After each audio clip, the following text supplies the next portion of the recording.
Larry Bird is known for many heroic performances throughout his illustrious NBA career, but none may have been more moving and more impressive than his little-known performance that he had in the 1991 NBA playoffs. It was the first round, as Bird's Celtics were up against the tenacious and young Indiana Pacers, who were led by their star tandem of Chuck Person and Reggie Miller. Although the Celtics were the favorites in the series, doubt was starting to creep in, as their age and wear and tear were beginning to show. For years at this point, Bird had been dealing with chronic back pain, and now the difficulties of playing through it were reaching an all-time high, as the 34-year-old had missed time earlier that year with a ruptured nerve disc in his back. Rumors of his eventual retirement were swirling around the organization, and to make matters worse, the pressure was building as the series went on. In a best-of-5 series, the Celtics and Pacers were tied at 2 games apiece heading into the deciding 5th game in Boston. Indiana came out like they were ready to steal this series, as Chuck Person was absolutely on fire from the perimeter, and his supreme confidence was on display as he was letting the Boston Garden crowd hear about it. Despite playing through intense pain and dealing with an extremely hot opponent, Bird managed to keep the game close. But with just over 4 minutes left in the second quarter, disaster struck. While diving after a loose ball, Bird's face had made brutal contact with the hardwood floor.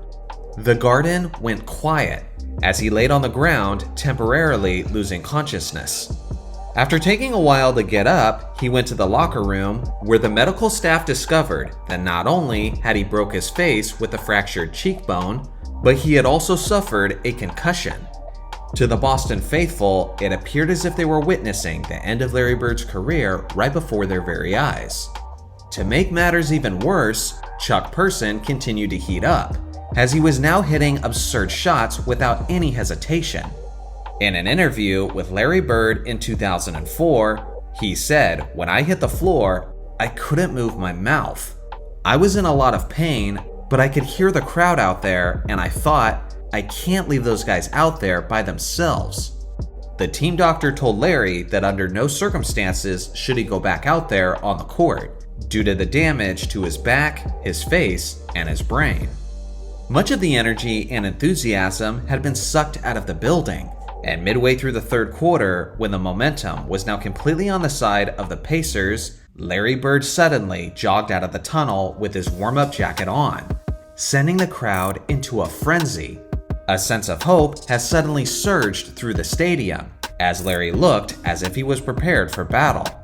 And what ensued was one of the most legendary endings to a playoff series. Bird was doing it all, from the facilitating to the clutch rebounding to the unstoppable scoring. On a personal note, I've never seen Larry Bird more physically and emotionally fired up than the way he was in this contest. The audience was collectively roaring with applause with every and one basket. None of this would come easy, as Bird was playing through a throbbing headache on the right side of his skull, and the Pacers were doing everything they could to make things more difficult, as they gave him this tough blow to his head, and then Chuck Person gave Bird this shot to his injured back. But it was to no avail. Larry Legend would not be denied, as he continued his onslaught. In just the final quarter and a half of play, Bird scored 17 points, had 7 rebounds, and 4 assists, which took his totals on the evening to 32 points, 9 rebounds, and 7 assists on 63% shooting from the field, as he led his Celtics to a 124-121 victory. This may have not been the final game of Larry Bird's career, but it was his final iconic performance in the NBA playoffs. But even beyond that, this game is a symbol and a summary of what made this legendary player so special, as his competitiveness, toughness, and team leadership were all on display, as the Boston faithful got to enjoy one final thrill with their beloved icon. You know, listen, people don't know this. Pat Riley came to me and he says, he called me and he said, I want to sit down and talk to you. I said, okay. So I met him early before the season, and he sent all of us these letters that we had to be in top shape. Body fat had to be a certain percentage. I mean, Byron, remember? Heck yeah. And so after he got done discussing all that, he says, Buck, I need you to score more. I said, did you ask Kareem? That's the first thing I said. Did you talk to Kareem? He said, yeah, I talked to Cap. He good with it. I said, okay, because if you want me to score more, I got to shoot more. Right. And so so then I ran out and I started working on my post game. Okay. Because see, before that, I didn't really post up a lot. So I worked on my post game because I said, okay, I know I'm going to have smaller guys on me, so let me work on that. And then I went to Cap. I said, listen, man, teach me that hook. So he taught me how to shoot it. So I added that to my game. My scoring went up. So now teams didn't know what to do. Yeah.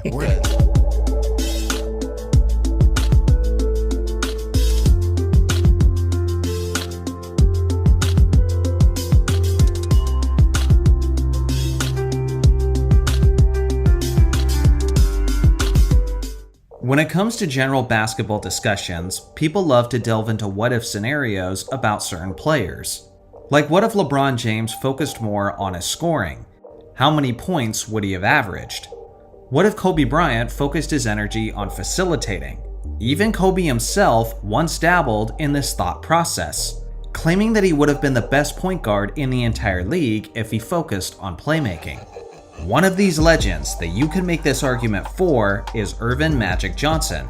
Sure, Magic did score throughout his NBA career, but there's no question that he was first and foremost a pass-first player.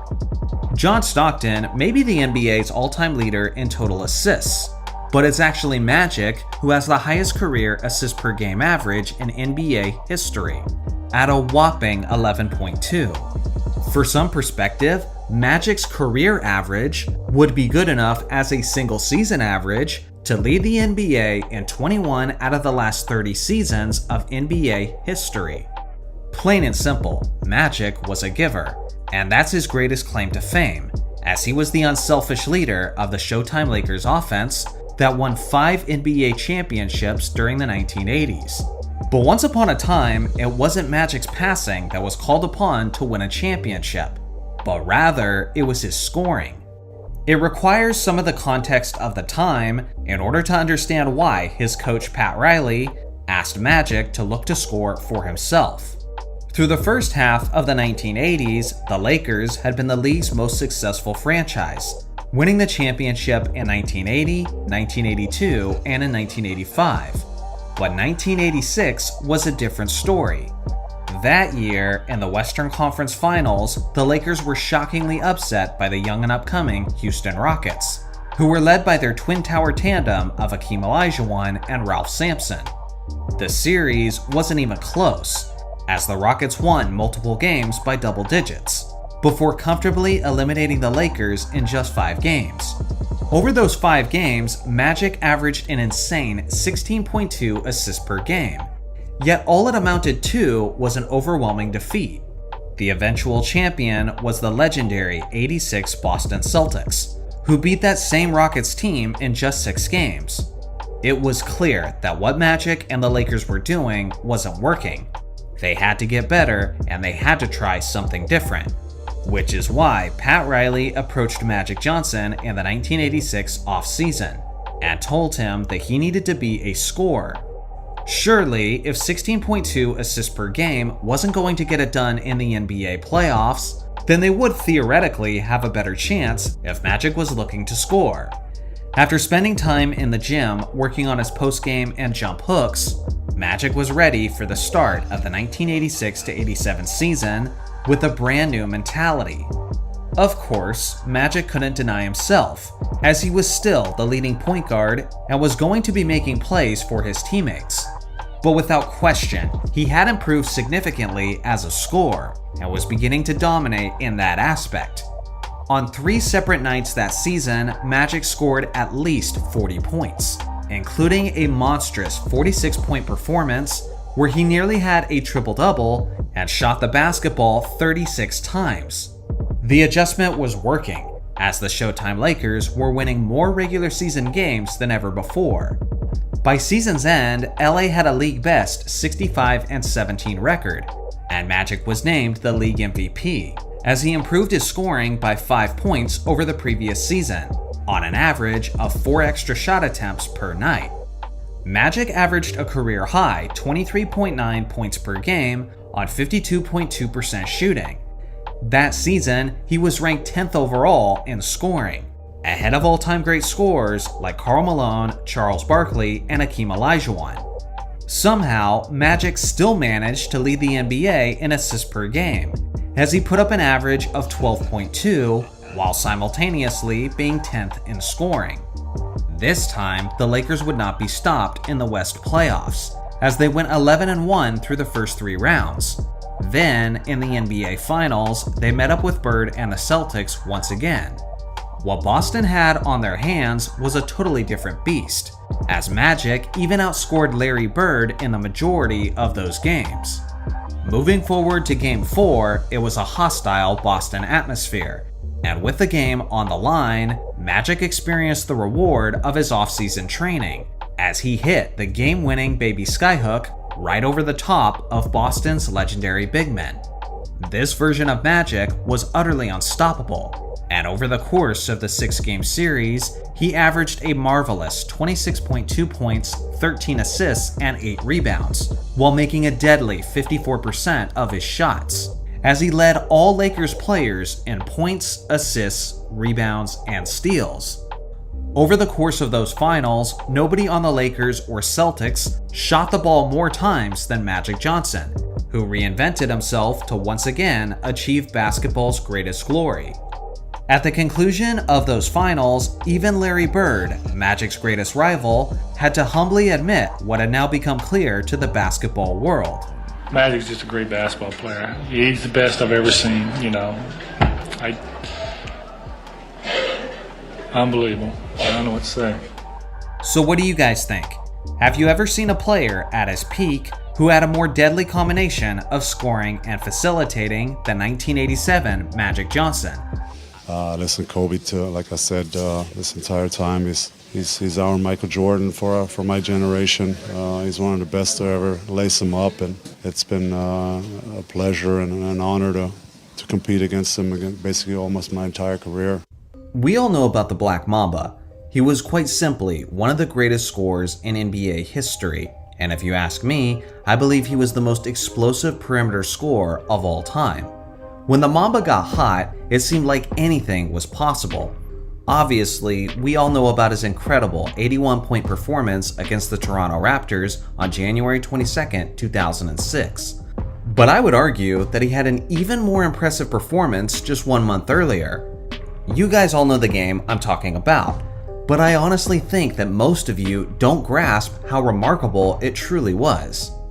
On December 20th, 2005, Kobe Bryant dropped 62 points on the Dallas Mavericks in a 112-90 victory. This wasn't just one of the greatest performances in NBA history, but it could have been the greatest performance the game of basketball has ever seen. That might sound crazy to some of you, but once you hear the context, I think it will make a lot of sense. You see, Kobe scored 62 points on 58% shooting in just 3 quarters of play. Now there have been other great scoring performances through 3 quarters, where the player didn't even play in the 4th, like Klay Thompson in 2016, where he scores 60 points in only 3 quarters against the Indiana Pacers. Or how about James Harden in 2019, where he scored 60 points in 3 quarters against the Atlanta Hawks?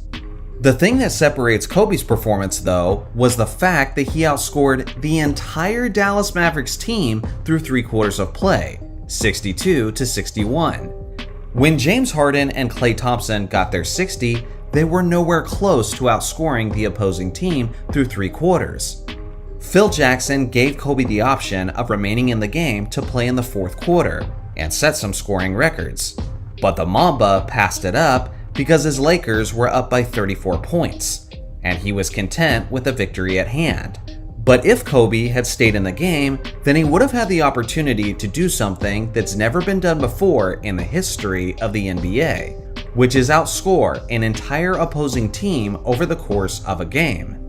When Wilt Chamberlain scored 100 points in a single game, he wasn't even close to outscoring the opposing team, as the Knicks finished with 147 points.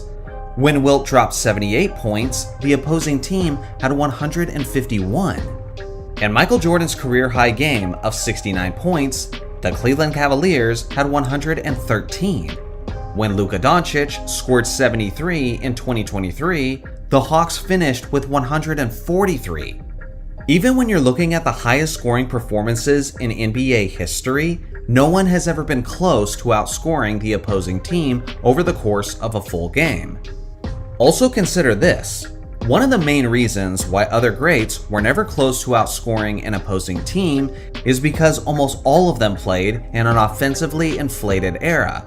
But that wasn't the case for Kobe in the 05 to 06 season. That year, teams were averaging only 97 points per game. Since 1960, that is the 9th lowest scoring season in NBA history. By all conventional wisdom, Kobe was not supposed to drop 62 points in 3 quarters in that era, let alone outscore an entire team. The closest a player has ever got to accomplishing that was on November 22, 1950, when George Mikan scored 15 points and the opposing Pistons finished with 19. This low-scoring contest happened because the Pistons wanted to slow the game to a snail's pace in order to increase their chances at defeating the Lakers, who had the best player in the world. As you can imagine, the fans were outraged by this incredibly boring contest. So now, this game is famously remembered as the game that inspired the creation of the shot clock. So outside of that incredibly weird and specific circumstance, no player has ever been close to outscoring an opposing team. And Kobe had done that through 3 quarters with a legitimate chance at accomplishing the feat if he had remained in the game. One thing about Kobe is whenever he had an all-time great scoring game, his production would almost always increase as it got later into the contest. In the 81-point game against the Raptors, he scored 28 points in the 4th quarter alone. In the 62-point game against the Mavericks, he scored 30 points in the 3rd quarter alone. When Kobe scored 52 points against the Jazz in just 3 quarters, 30 of those points came in the 3rd quarter alone.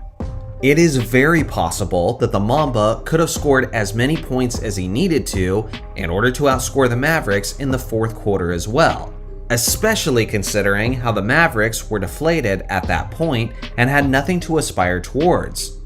Then you have to consider the strength of the competition. It would arguably be the greatest performance ever if Kobe outscored any single team in the 05 to 06 season. But the fact that it was against the Dallas Mavericks makes it a level of excellence that is difficult to even fathom. This Mavericks team was 7th in the league that season in points allowed.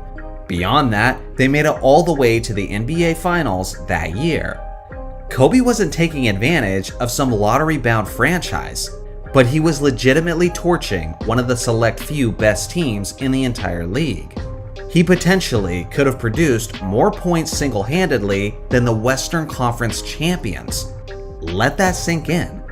Kobe didn't just pass up an opportunity at a 90-point game in the dead ball era, but he relinquished his chance at the greatest scoring accomplishment in pro basketball history, which is outscoring an entire team by himself.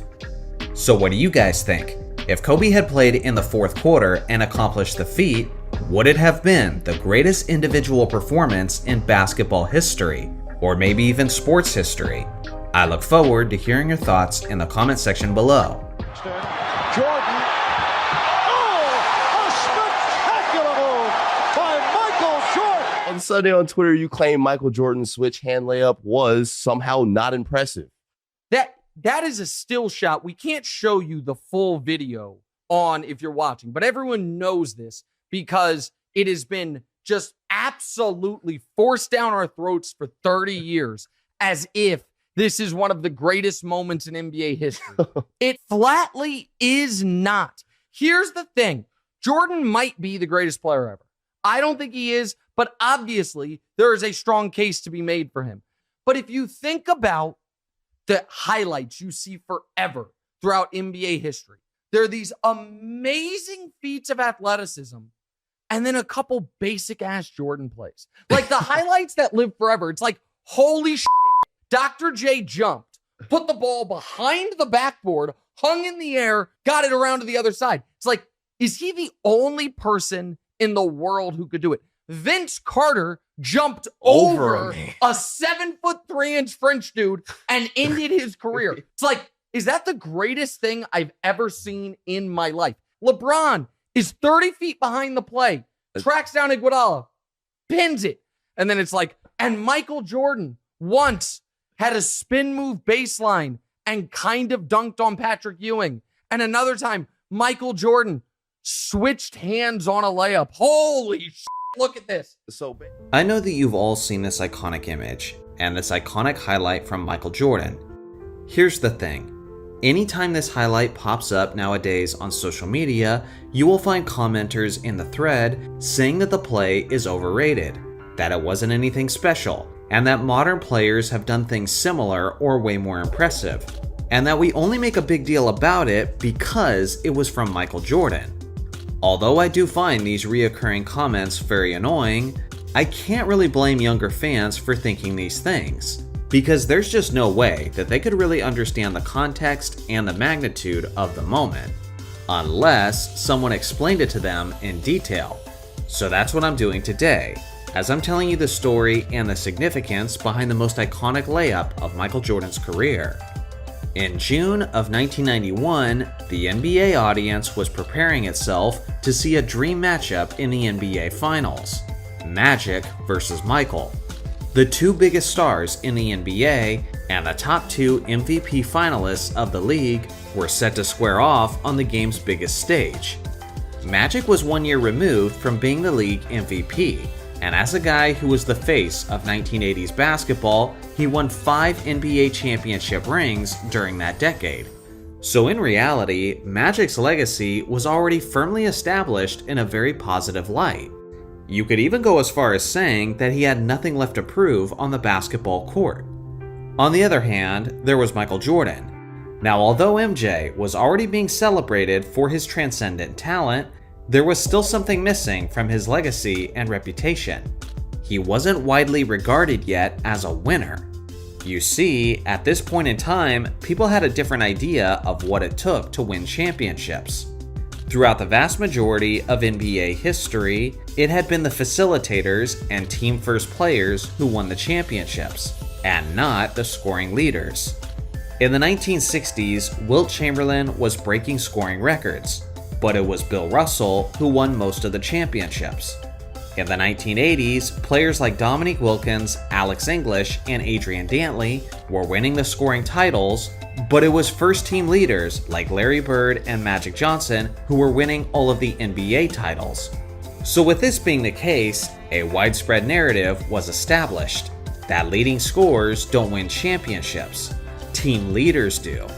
Many people were using this as a criticism against Michael Jordan, that he's a one-man show, that he doesn't include his teammates enough, and that he'll ultimately never be as successful as Magic and Bird.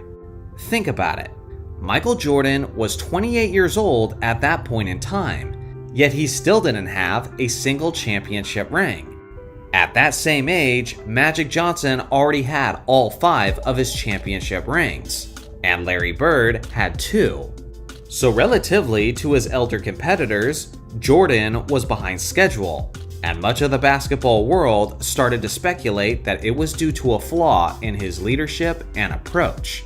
These were the narratives heading into the 1991 NBA Finals. Yes, both stars were beloved and admired on a large scale, but without question, Jordan had a monkey to get off his back, while Magic did not. The conclusion of Game 1 didn't help Jordan's case. Magic had a triple-double and led his Lakers to a victory. And although Jordan did have a monstrous performance both as a scorer and as a passer, when the game was on the line, MJ came up short, as his potential game-tying jumper rattled in and out. Now the Lakers had stolen home court advantage from Chicago, and whether it was fair or not, it looked like the narratives might persist about these two superstars. To describe Game 2 as being crucial for the Bulls would be an understatement, as it would be devastating if they were to lose their first 2 games on their home floor. The game was competitive throughout the first half, while Jordan was looking to be more of a distributor. MJ barely looked to score in the first half, but in the second half, he became extremely aggressive, while maintaining a level of efficiency that was difficult to believe. Michael Jordan wasn't just hot in the third and fourth quarter, but he quite possibly put on the hottest scoring display in a single half of finals history. He was literally automatic. He was in the process of breaking the finals record for the most consecutive field goals made without a miss. Within this span, it went from a close and competitive contest to an absolute blowout. Jordan got up to 12 consecutive field goals made without a miss, and the crowd was going absolutely nuts.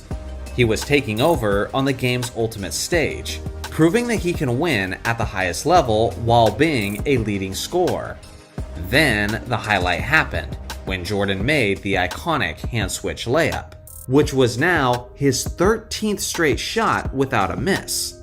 Even the typically stoic Phil Jackson had to shake his head in amazement, as Michael was quite literally playing perfect basketball over an extended period of time. When I watched this game for the first time as a kid, it almost seemed like Jordan was so hot that he faked the dunk and switched to his offhand, just to make the shot more difficult on himself. According to Michael, he did it because he thought Sam Perkins was going to jump and contest the shot on his right side, so he then switched to his left. Not only did the Bulls proceed to win this game, but they wouldn't lose another game in this final series, as they won their first of 6 championships. So yes, the shot itself was very impressive, but it's everything else around it that made it so special, so iconic, and so timeless, like the record-breaking streak and the destruction of a narrative that once hindered Jordan's legacy. Because of how the Bulls took the momentum with authority in Game 2, this image became a symbol of many things.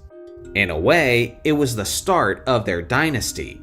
It was the moment where MJ ripped the torch out of Magic Johnson's hand and led the league his way moving forward. It became the symbolic image of Jordan reaching his prime and becoming not just the league's best player, but its new definition of a winner. Now, could another athlete today make this same shot with this same degree of difficulty? Absolutely. But come back to me when someone does this in the NBA Finals, while making 13 consecutive field goals, while asserting himself as the new face of the league, while defeating his greatest competitor. The truth is, this sequence was one of a kind, and we've never seen anything quite like it since, and we likely never will. Once upon a time, on June 15th, 2003, Tim Theodore Duncan played one of the greatest games ever seen in the history of basketball. But what if I told you that if his stats from this performance had been tracked correctly, then this game from the Big Fundamental could be widely seen today as the greatest single performance in NBA Finals history. So here's what you really need to know. Duncan was dominating the New Jersey Nets in the 2003 NBA Finals in such a way that we had never seen a power forward dominate on the game's biggest stage. Over the course of the 6-game series, Duncan averaged an absolutely absurd 24.2 points, 17 rebounds, 5.3 assists, 1 steal, and 5.3 blocks on 49.5% shooting, which is obviously one of the most jaw-dropping stat lines in playoff history. But the championship-clinching 6th game was the real cherry on top. The Spurs won the game 88-77, and in that contest, Duncan had a mesmerizing stat line of 21 points, 20 rebounds, 10 assists, and 8 blocks on 47.4% shooting. Now, already on surface level, it's clear that this performance has an argument for being the greatest performance in playoff history, let alone finals history. But it was very close to being even more special than just that. With his 8 blocks, Duncan was only a total of 2 block shots away from the illustrious quadruple-double. Since blocks and steals began being tracked in 1973, there have been a total of 4 quadruple doubles in NBA history. 1 was by Nate Thurmond, 1 was by Alvin Robertson, 1 by Akeem Olajuwon, and 1 by David Robinson. The thing is, every single one of these quadruple doubles happened in a regular season game, meaning that there has never, ever been a quadruple double performance in the NBA playoffs. But what if I told you that there should have been? According to an endless amount of videos and articles online, the common belief on the internet seems to be that Tim Duncan should have been credited with a quadruple double in his championship clinching performance. Essentially, it comes down to these 8 blocked shots. The story is that the game's statistician incorrectly tracked Duncan's blocks and should have given him an additional 2 blocks, thus giving Timmy the quadruple double. Now here's the thing, this isn't like some mythical performance from Wilt Chamberlain where we have no footage of his amazing game and are left to speculate about the truth of the matter. But rather, we have the entire performance from Duncan on film. So theoretically, it shouldn't be hard to get a definitive answer on the situation. Let's start by looking at his 8 verified block shots. These are them being displayed on your screen now.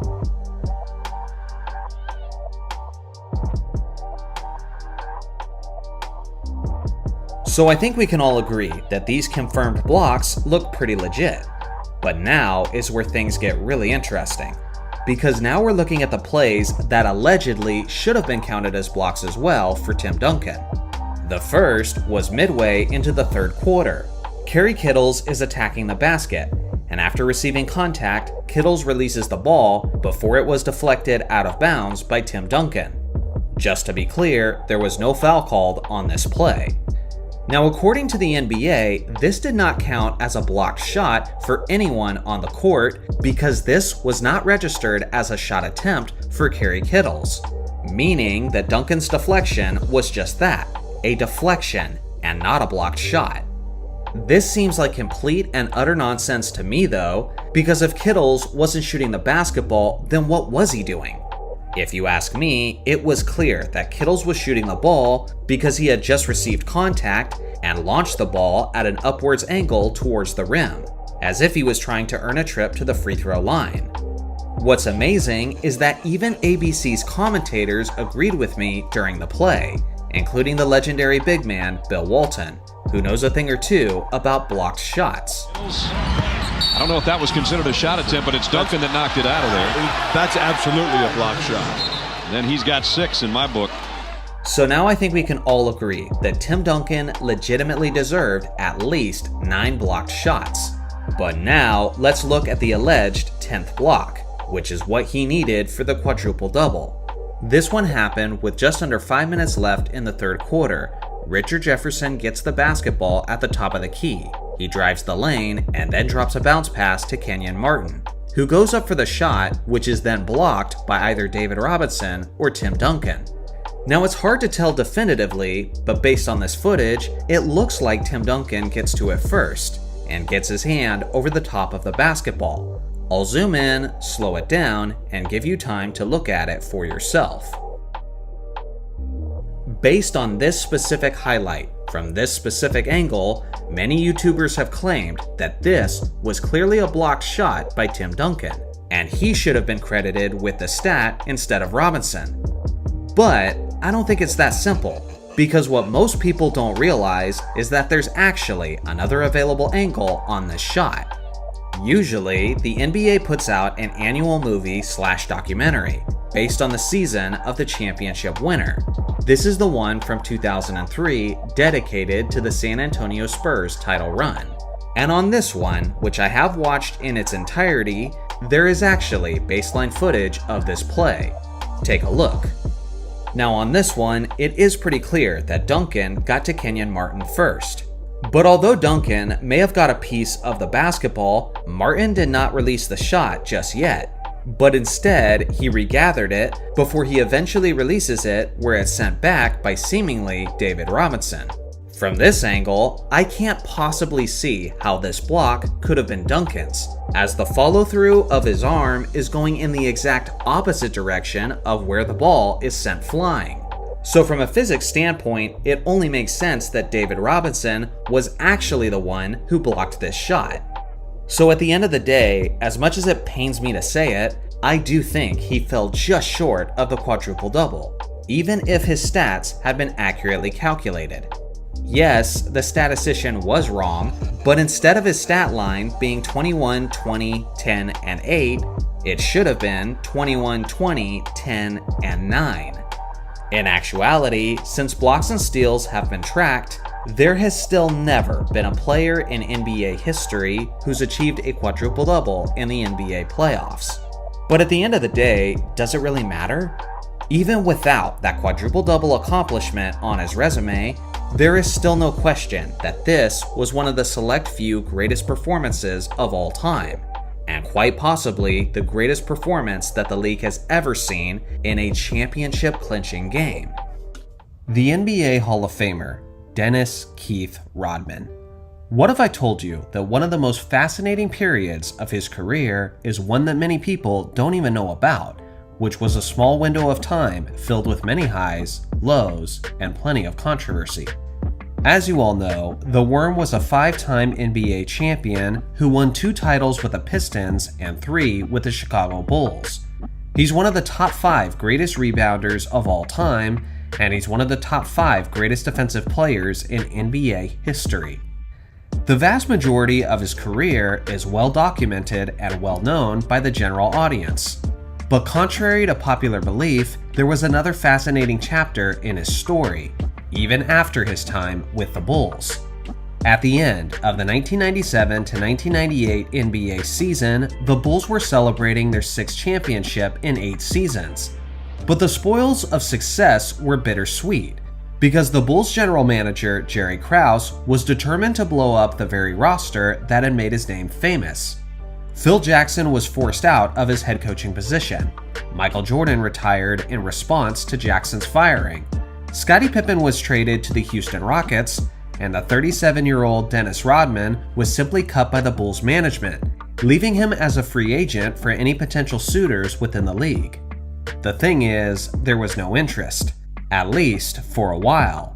Yes, Rodman was coming off of recent championship success in Chicago, but he was also remembered for being a locker room headache in his latter years in Detroit and in his 2 seasons in San Antonio. He was also clearly on the decline, as he started in less than half of the Bulls' playoff games in 1998 and didn't start in a single game of the NBA Finals.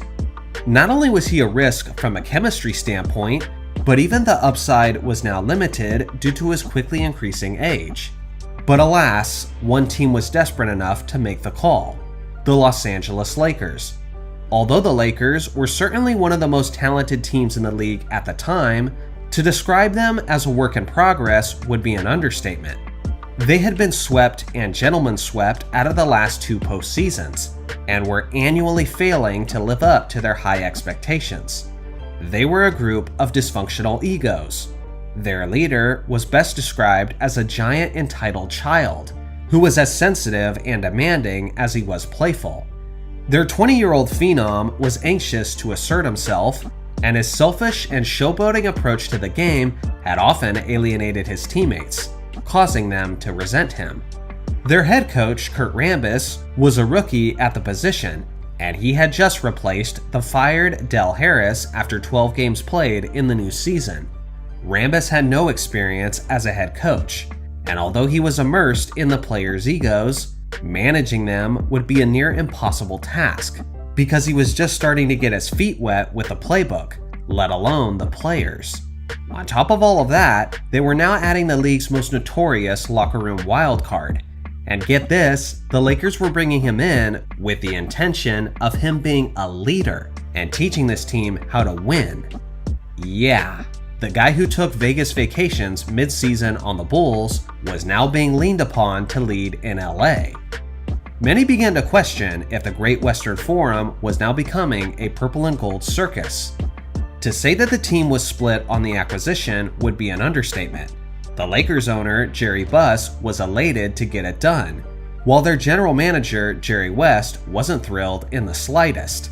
Shaquille O'Neal was thrilled with the move, but the Lakers starting point guard, Derek Harper, said that he thought it was yet another distraction for the team. They say that first impressions are important, and if that's the case, then there's a lot to take away from Rodman's. After plenty of public speculation, Dennis officially announced he was joining the Lakers in a Planet Hollywood casino. Or at least, that's what every reporter in the building expected. He showed up 40 minutes late to his own event alongside of his wife, Carmen Electra. He appeared intoxicated, talked about the great intimacy he was having with his wife, and said that he wanted to play with the Lakers and wanted to play basketball again, as if nothing was agreed upon with the organization. He then told the group of reporters that he only called for a meeting to see if they would show up, and they did. Then a frustrated reporter told Rodman that he was selfish and that he had wasted their time. And then Rodman proceeded to cry and rant about how he's misunderstood. So the reporters never got an official announcement from Dennis. But 2 days later, the world would now know from the media that he had officially become a Los Angeles Laker. The city of Los Angeles had championship expectations for the last several years, and seeing how they hadn't won a title since the Showtime era in the late 80s, they were basically starving at this point. Now, after adding a player who had been a part of the last 3 NBA championship teams, the crowds were electric, as Rodman was rewarded with a standing ovation for basically every play he did right. Set to 24, he comes in deep, throws up an 8-footer, no, rebound is off, Rodman wants it, Rodman taps the ball to Shaq and he scores. Rodman on a double tip, got the ball to Shaq. No other player on the Laker team could have made that rebound. He is so good at just tapping the basketball. Kobe dribble drive, stop, 20-foot jumper and away short. Rebound is Rodman's grabbed by Rodman, underneath to Shaq, good feed, Shaq scores.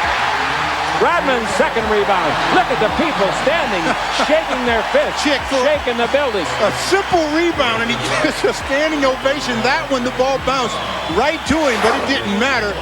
Even his teammates were starting to feel the buzz, as the Lakers were not only clicking with their new addition, but they were winning. They defeated the Clippers in his debut game, and then they comfortably beat Hakeem Olajuwon and the Houston Rockets, with Michael Jordan spectating in the crowd, looking like a proud father. After they won their first 2 games with Rodman in the lineup, Dennis took some time to talk about his leadership with Ahmad Rashad, and even managed to forget his own wife's name for a moment. Here with Dennis right now. Dennis, there's so much hype, so much hoopla with you coming on this team about you being the answer. You guys should now go straight to the championship. Do you feel any pressure with all that on your shoulders? I think the last time I felt pressure when I got married. Everyone in this world knows what I can do and what I can bring to a team. I bring excitement, I bring a lot of hustle, enthusiasm, and this team needs something right now. They need a little leadership, and I thought I'd never say that. But, I'm on a different team with good young guys.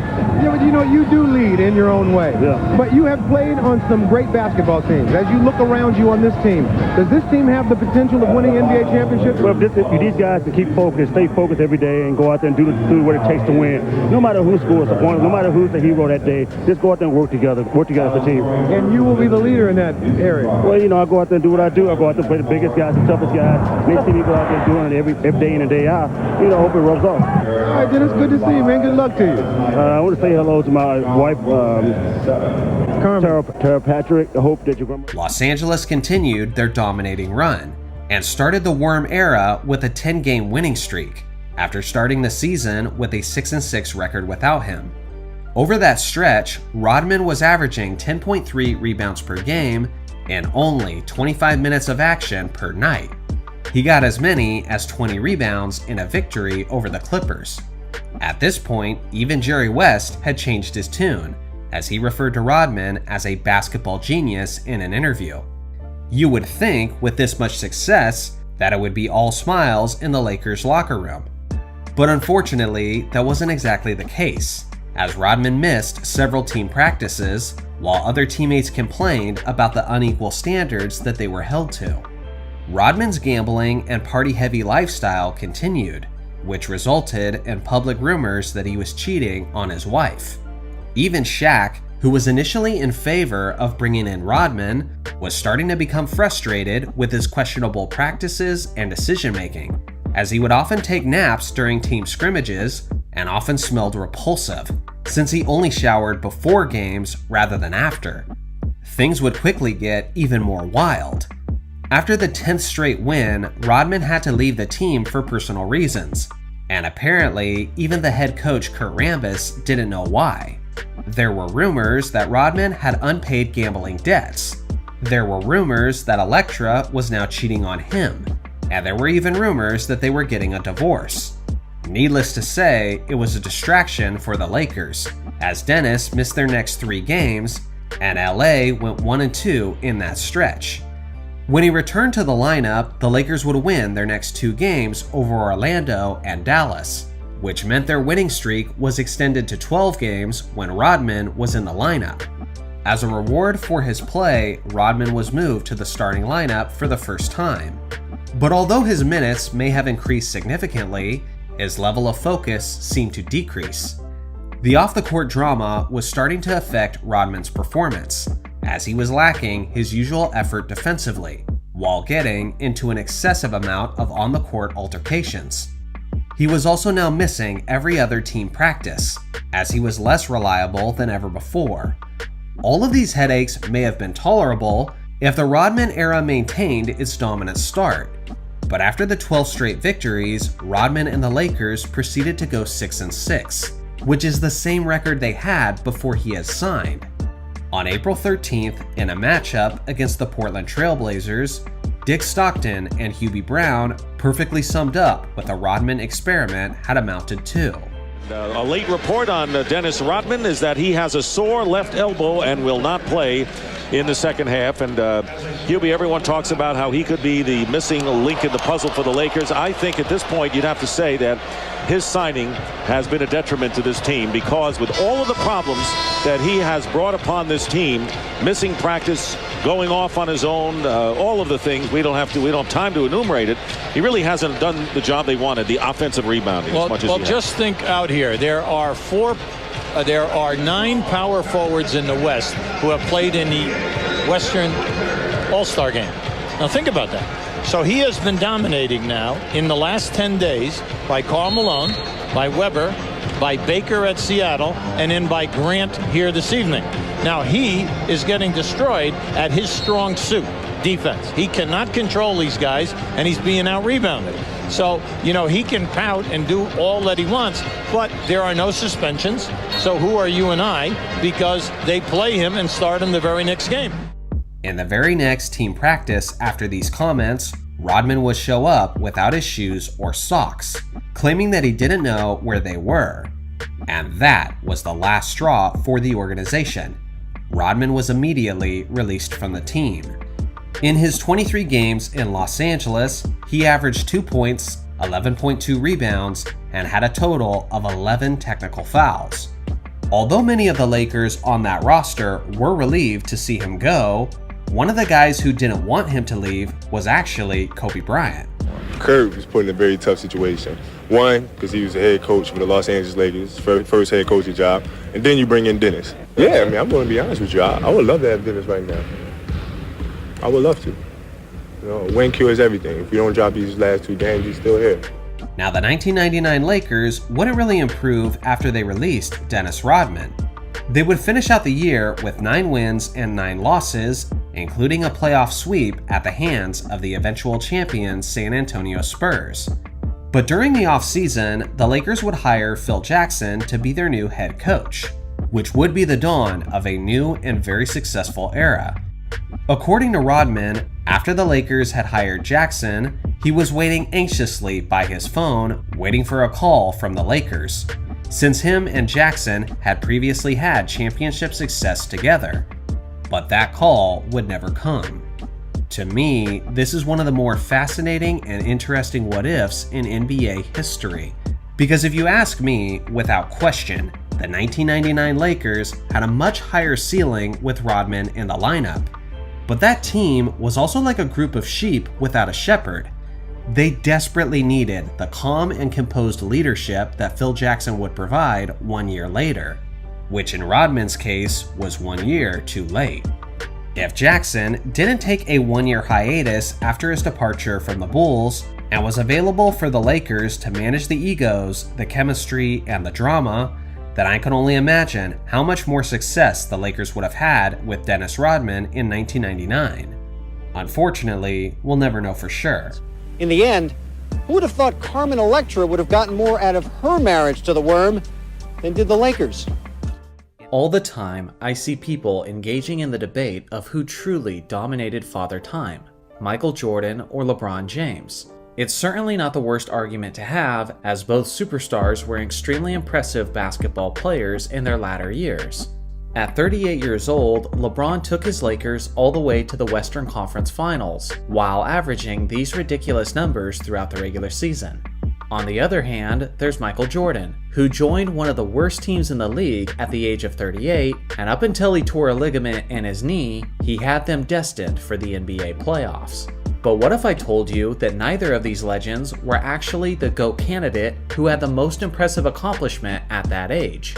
Today, our story takes us back to the mid-80s and the heat of the greatest rivalry in basketball history. At the end of the 1984 NBA season, the Lakers and Celtics had met up in the NBA Finals for the first time since the 1960s. It was an absolute classic, as the series was decided over 7 hard-fought games. At the end of the day, it was Larry Bird and the Boston Celtics who were taking home the Larry O'Brien Trophy. This started a new narrative amongst the media, that the Lakers were too old and the time of the Celtics had now arrived. In truth, the Lakers team as a whole wasn't tremendously old, but their captain, Kareem Abdul-Jabbar, was now in his late 30s and in the twilight of his career. Regardless of whatever narratives the media could come up with, the fact remained, the Lakers and Celtics were easily the 2 best teams in the entire league. And after both teams won over 60 games throughout the regular season, they seemed on a collision course for a rematch in the 1985 NBA Finals.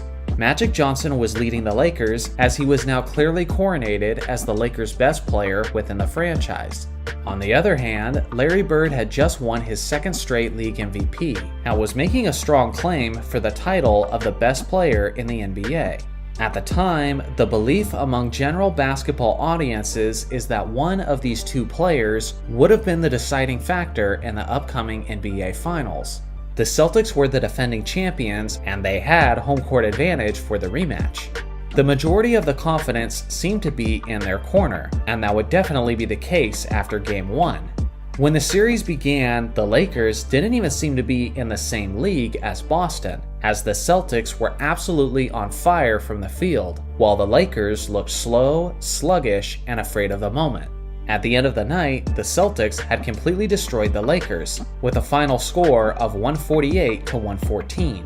To this day, this game is known as the Memorial Day Massacre. Despite the beatdown, Magic Johnson and James Worthy actually had decent outings for Los Angeles. But the player who didn't perform very well was their veteran center, Kareem Abdul-Jabbar. On the night, Kareem only had 12 points and 3 rebounds, while he was simultaneously destroyed by the Celtics bigs, Robert Parrish and Kevin McHale. After the loss, the Lakers head coach Pat Riley was irate. Initially, he scolded the entire team, and then he pulled Kareem aside to scold him individually. The team proceeded to watch 4 hours of film, which was mostly centered around plays where Kareem had failed his assignments. Additionally, the media's response to this devastating loss was especially brutal on Kareem, as he was now 38 years old and in his 16th season in the NBA. Many were saying that Kareem was a liability for Los Angeles, and due to his tremendous mileage, critics were claiming that it was his time to retire in the off-season. Looking for comfort and inspiration, Kareem asked his father to accompany him on his way to attending Game 2. Kareem's dad actually rode the team bus to the stadium with the Lakers, which is usually something that was against the team's rules. But Pat Riley understood the uniqueness of the situation and sympathized with Kareem's need to be with his dad during that time. It served as an inspiration for both the players and Riley, who delivered an epic speech on the bus ride to the game. There was immense pressure on the entire team, but no player was facing more pressure than Kareem, whose entire position was under question from the media and from general basketball audiences. There are many examples of NBA legends facing intense criticism and needing to prove themselves to restore their reputation. This was one of the greatest examples of that in the history of the NBA. For Game 2 in Boston, Los Angeles was ready, but no player was more locked in than the heavily scrutinized Kareem Abdul-Jabbar. At the age of 38, with nearly 55,000 career minutes on his legs, Kareem mustered up one of the all-time great performances in finals history. Offensively, defensively, and on the boards, he excelled well beyond the efforts of the Celtics bigs, as Kareem poured in 30 points, 17 rebounds, 8 assists, and 3 blocks on 58% shooting. It was a game the Lakers needed, not just to tie the series, but also for their confidence. And thanks to Kareem, they got the victory in Game 2, 109-102. In Game 3, Kareem continued his redemptive dominance, as he dropped 26 points, 14 rebounds, and 7 assists on 77% shooting. And the Lakers won that game as well, 136-111. Heading into Game 5, the series was tied at 2 games apiece, and with Games 6 and 7 scheduled to take place in Boston, the Lakers recognized Game 5 as a must-win situation. Despite everything he had provided up to that moment, the Lakers had to lean on their aging captain yet again, and once again, he rose to the occasion, as Kareem put up 36 points, 7 rebounds, 7 assists, and 3 blocks, leading the Lakers to a 120-111 victory. If there was any doubt on who was going to win this series, Kareem authoritatively put that to rest. And after yet another strong performance in Game 6, the Lakers had won the championship in the Garden with a final score of 111-100. On the series as a whole, Kareem averaged 25.7 points, 9 rebounds, 5.2 assists, and 1.5 blocks on a lethal 60.4% shooting. At the age of 38 years and 54 days, he became the oldest Finals MVP in the history of the game. It's still the NBA record to this very day, and second place isn't remotely close, which was LeBron James in 2020, who won the award at 35 years and 284 days. In all 76 years of the NBA's existence, no other great has ever done anything like this. Players have played relatively well around the age of 40, but no one else at that age has appeared to be the best player on a court full of Hall of Famers on the game's biggest stage. It is worth mentioning that one of the reasons that people take this performance for granted is because Kareem played effective basketball for another 4 seasons after this, winning an additional 2 championships. He finally retired way after the critics initially told him to, at the age of 42. So listen in, Jordan stans and LeBron stans. Maybe it's best if you both just stop fighting and instead recognize who's the real father of Father Time, the legendary Kareem Abdul-Jabbar. Real quick, toughest player for you to guard and the person you hated that guarded you the most? Toughest players for me to guard, I always go with guys like Ray Allen, Rip Hamilton. They move. I hated that. I'm a shot blocker too, so I like weak side. I like knowing, watching the ball, go for steals. Gone. I hated guarding those dudes, especially Rip because he had them nails too. He was dirty as. Yes. Grabbing, elbowing, doing all that. Man, Rip got into a lot of times, boy. I'll tell you, Rip put them nails in you to start the game. You like, Rip, this is the tip. The ball just tipped. The NBA's history is incredibly rich with talented players who've become overlooked over time. But this guy is certainly one of the strongest examples of that. Richard Clay Hamilton was a 6'7" shooting guard / small forward who was fundamentally sound and very precise with his game. He wasn't a high flyer or a particularly flashy player by any means, but he was the kind of hooper that would give opposing players nightmares, and defenses always had to pay attention to his whereabouts, otherwise they'd be punished greatly for it. In the year 1999, Rip was drafted out of UConn with the 7th overall pick by the Washington Wizards, and although this isn't the chapter of his career that he's most famous for, it's definitely one where he had an underappreciated impact. his career got off to a modest start as he was coming off of the bench for the vast majority of the season, as he was only playing about 19 minutes per game, which translated to an average of 9 points per night. His game and confidence would grow tremendously in the next couple of seasons though, as he doubled his scoring average to 18 in his second season. But unfortunately, that Wizards team had the league's worst defense overall, and finished with an abysmal 19-63 record. The roster was in need of some major changes, and they would make one in the offseason, like bringing in the greatest player of all time. A 38-year-old Michael Jordan stepped down from his executive office to play alongside of this team. And although it's not one of the more famous tandems of basketball lore, an older Michael Jordan and a third-year Richard Hamilton were actually quite the formidable duo. Initial chemistry issues were evident, as the Wizards got off to a slow 2-9 start, but shortly thereafter they would begin to hit their stride, as they won 9 straight games, taking their record to 14-12.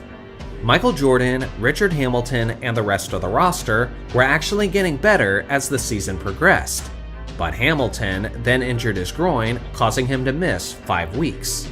When he eventually returned, their strong momentum continued, as the Wizards had a 15-1 stretch when Jordan and Hamilton were active on the roster together. Over that 16-game stretch, the Wizards also had the best defense in the entire league, as they were making a push for a top seed in the Eastern Conference. But unfortunately, on February 7th, Michael Jordan tore his meniscus, which eventually resulted in him being shut down for the season. In that third season, Hamilton averaged a new career high 20 points per game on 44% shooting and 38% from three-point distance. The tandem of Jordan and Hamilton may have not been on the level of Jordan and Pippen, but when they were healthy, they were excellent to say the least. Unfortunately for Washington, their management made a grave mistake and ruined their chemistry when they traded away Richard Hamilton to the much younger Detroit Pistons in exchange for Jerry Stackhouse. Now in the Motor City, the 24-year-old star would have even more room to operate, as he naturally became one of the cornerstone pieces of their offense. Now his skills were really able to shine, as Hamilton showed off his incredible basketball IQ and his tremendous stamina. Similar to NBA legends like Reggie Miller and Steph Curry, Hamilton never stopped moving. He was quite possibly more aggressive without the basketball than he was with it, as he covered so much ground as he took full advantage of every screen and every favorable angle.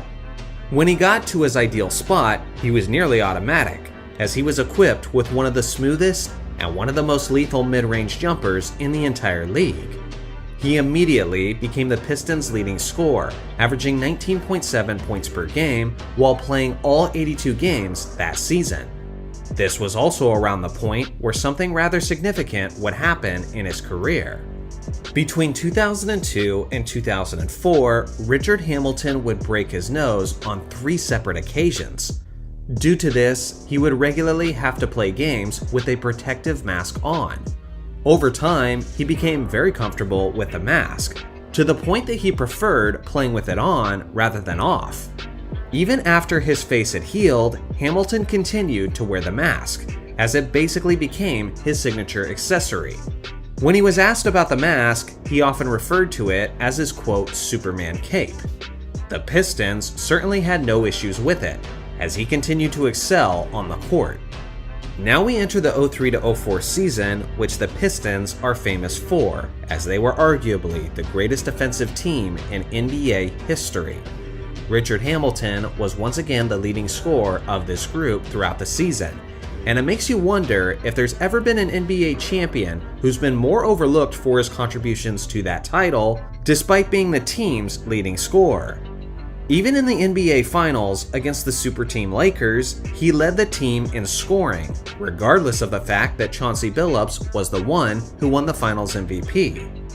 Despite this being the best the Pistons ever were as a team, Hamilton was just starting to enter the prime of his career individually, as he would earn an All-Star selection for the next 3 years straight, and would reach career highs in efficiency in 2006. For both field goal percentage and three-point percentage. He even received some Defensive Player of the Year consideration in 2008. Unfortunately, the Pistons' contending roster would begin to deteriorate, as the front office would make some questionable trades, while some of the proven veterans began to take contracts elsewhere. Hamilton continued to have a strong impact, but the roster strength overall wasn't what it used to be.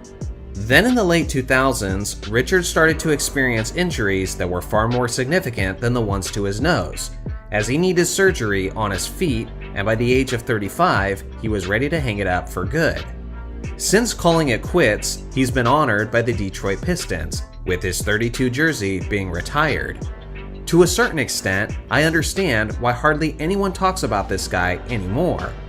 He wasn't a clear-cut superstar, and as far as the 2004 championship team, well, there's a lot of guys who deserve credit for their success. Also consider the fact that Hamilton isn't the stereotypical kind of player that you would want to drop in this modern era. Sure, he was fantastic off-ball, but he mostly lived and thrived in the mid-range. And although he shot some three-pointers, they were few and far between. Regardless, one fan base that will never ever forget him is the Detroit faithful, as this star was a massive component of their championship identity, and they almost certainly couldn't have done it without him. So what do you guys think? Is Richard Hamilton celebrated enough? And is there anyone with a cooler signature accessory than the man in the mask? Defense is never a glamorous thing to do out there on the court. You don't get the stats, you don't get the recognition. Can Kobe Bryant make defense cool? You know what, if I haven't made it cool by now in my career, I probably never will. I mean, that's one of those things that always gets overshadowed with myself, or whether it was Jordan or Jerry West. I mean, we're all great defenders, but it's just not, I don't think it'll ever be cool. We can make it cooler, maybe a little cooler, but it'll never be cool.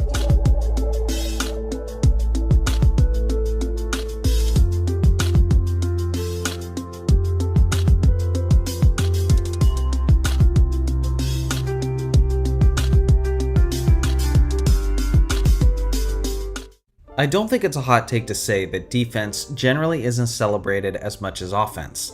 This is true in terms of teams, players, and individual legacies. For example, of the top 20 players on the NBA's all-time scoring list, all 20 of them were honored on the league's 75th anniversary team. And yet, of the top 3 players with the most Defensive Player of the Year awards, none of those players made the top 75. Great defense isn't just overlooked, but it's often forgotten. So what if I told you that the greatest era of perimeter defense in NBA history never gets talked about as such? Would you believe me?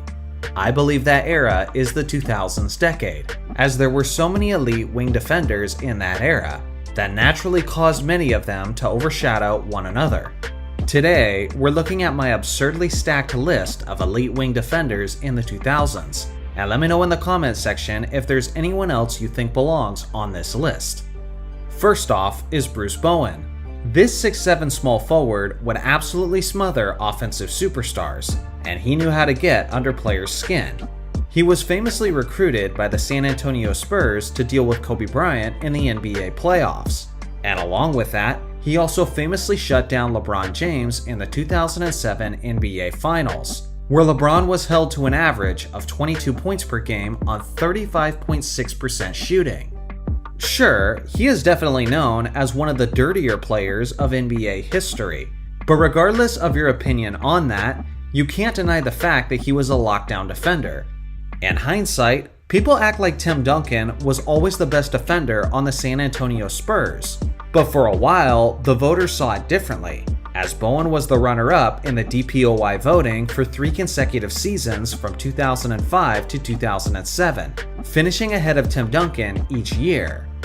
Next is Doug Christie. This 6'6" wing was a massive part of the Lakers and Kings rivalry in the early 2000s, and he was a tenacious defender to say the least. Not only did he earn 4 All-Defense Team selections in this incredibly competitive era, but he also finished in the top 5 of the DPOY voting in both 2001 and 2003. Then there's Tayshaun Prince. This lengthy 6'9" small forward was the best perimeter defender on arguably the greatest defensive team of all time. the 2004 Detroit Pistons. It was much more than just that single season though, as Prince earned a total of 4 All-Defense Team selections in his days in Detroit.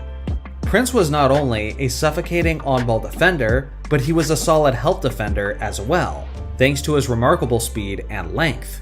Famously, he had one of the greatest defensive stops in playoff history, when he got this clutch chase down block on Reggie Miller. He also put the clamps on Kobe in the 2004 NBA Finals, as Bryant had the worst final series of his NBA career, as he was held to an average of 22.6 points on 38.1% shooting.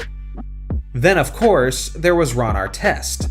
He was a strong 6'7" forward who imposed his will on offensive players. He was also remarkable at causing turnovers, thanks to his quick hands and thanks to his remarkable strength that could wrestle the basketball away. Not only did he make 4 All-Defense teams, but he was the NBA's Defensive Player of the Year in 2004, as he finished one spot above a prime Ben Wallace. Next is Andrei Kirilenko, aka AK-47. This guy was a long 6'9" small forward, who was a master of contesting jump shots. He made a total of 3 All-Defense teams in his career, and finished as high as 3rd overall in the DPOY voting in 2006. Maybe his most incredible accomplishment was when he led the entire NBA in blocks per game in 2005, with a jaw-dropping number of 3.3 per game. Before you brush that off, take a moment to consider how rare it is for a 6'9" perimeter defending forward to lead the entire league in blocks per game. Then there was Shane Battier. Defensively, he was an aggressive 6'8" small forward, who was extremely clever and cunning in the ways he made offensive players uncomfortable, like how he famously blocked the perimeter player's vision during jump shots. He earned 2 All-Defense Team selections during his career, and finished 3rd overall in the DPOY voting in 2008, which was ahead of defensive legends like Kobe Bryant, Dwight Howard, Tim Duncan, and Bruce Bowen. Then there was Raja Bell. He was a 6'5" two-guard who played the game defensively like he always had a chip on his shoulder. He was very physical and never shied away from a challenge, especially in the NBA playoffs. He earned 2 All-Defense Team selections and made a name for himself with his many confrontations with Kobe Bryant. Speaking of Kobe, of course, he has to be mentioned in this group as well. The Mamba was generally a very solid defensive player, but he was one of the greatest defenders ever when he picked his spots, like he did in the 2008 Summer Olympics, where he inspired that entire team to raise their game defensively. He made a total of 12 All-Defense teams in his career, which is the most ever by a guard or a forward, and he finished as high as 3rd overall in the DPOY voting in 2002. Next is Dwayne Wade. Flash was amazing on this end of the court, as he had a high defensive IQ and was fantastic as a help defender. More specifically, he's in the argument with Michael Jordan for the title of the greatest shot-blocking guard in NBA history, which helped him earn his 3 All-Defense Team selections. Then of course, there's Tony Allen. This 6'4" shooting guard is often described by his peers as the best of the best, as NBA legends like Kevin Durant and Kobe Bryant have both referred to Allen as the most difficult defender they've ever had to face. He made a total of 6 All-Defense teams in his career, with 3 of those being first team. And it's worth mentioning that every time he matched up with Kobe in the NBA Finals, he did a solid job of holding the Mamba well below his usual efficiency standards. Then there was Jason Kidd. As a point guard, it might seem odd to include him in this group, but he was a large 6'4" point guard who would often defend the best shooting guards in the league. He did a fantastic job of containing Dwayne Wade whenever they met up in 2006, and he also contained Kobe Bryant in the 2011 NBA playoffs, where his Mavericks went on to win the series and eventually the NBA championship. Kidd earned a whopping total of 9 All-Defense teams, thanks in large part to his elite ability to defend both 1s and 2s. Then there were 2 other players that I want you to consider: Shawn Marion, also known as the Matrix, and a young Andre Iguodala. Despite the fact that these two small forwards were some incredible elite perimeter defenders, neither of them earned a single All-Defense Team selection during the 2000s decade. That's how fierce the competition was for wing defenders during that era. For goodness sake, Marion finished as high as 4th on the DPOY voting, and Iguodala was a finalist for the DPOY award on 4 separate occasions during that decade. And again, neither of them earned a single All-Defense Team selection because the pack was just that strong. But these are just the ones that I'm emphasizing, as there were even more quality defenders than just these. Simply put, I don't think there has ever been an era as loaded as the 2000s in terms of perimeter defense. One of the most interesting player arcs in basketball is when a guy experiences his prime well before the typical age of a peaking player. Guys like Blake Griffin, Tyreke Evans, and Dwight Howard experienced the prime of their careers in their early 20s rather than their late 20s. Because of this, some younger fans may have never been aware just how excellent that player actually was during his prime. My favorite example of this is without a doubt Chris Paul.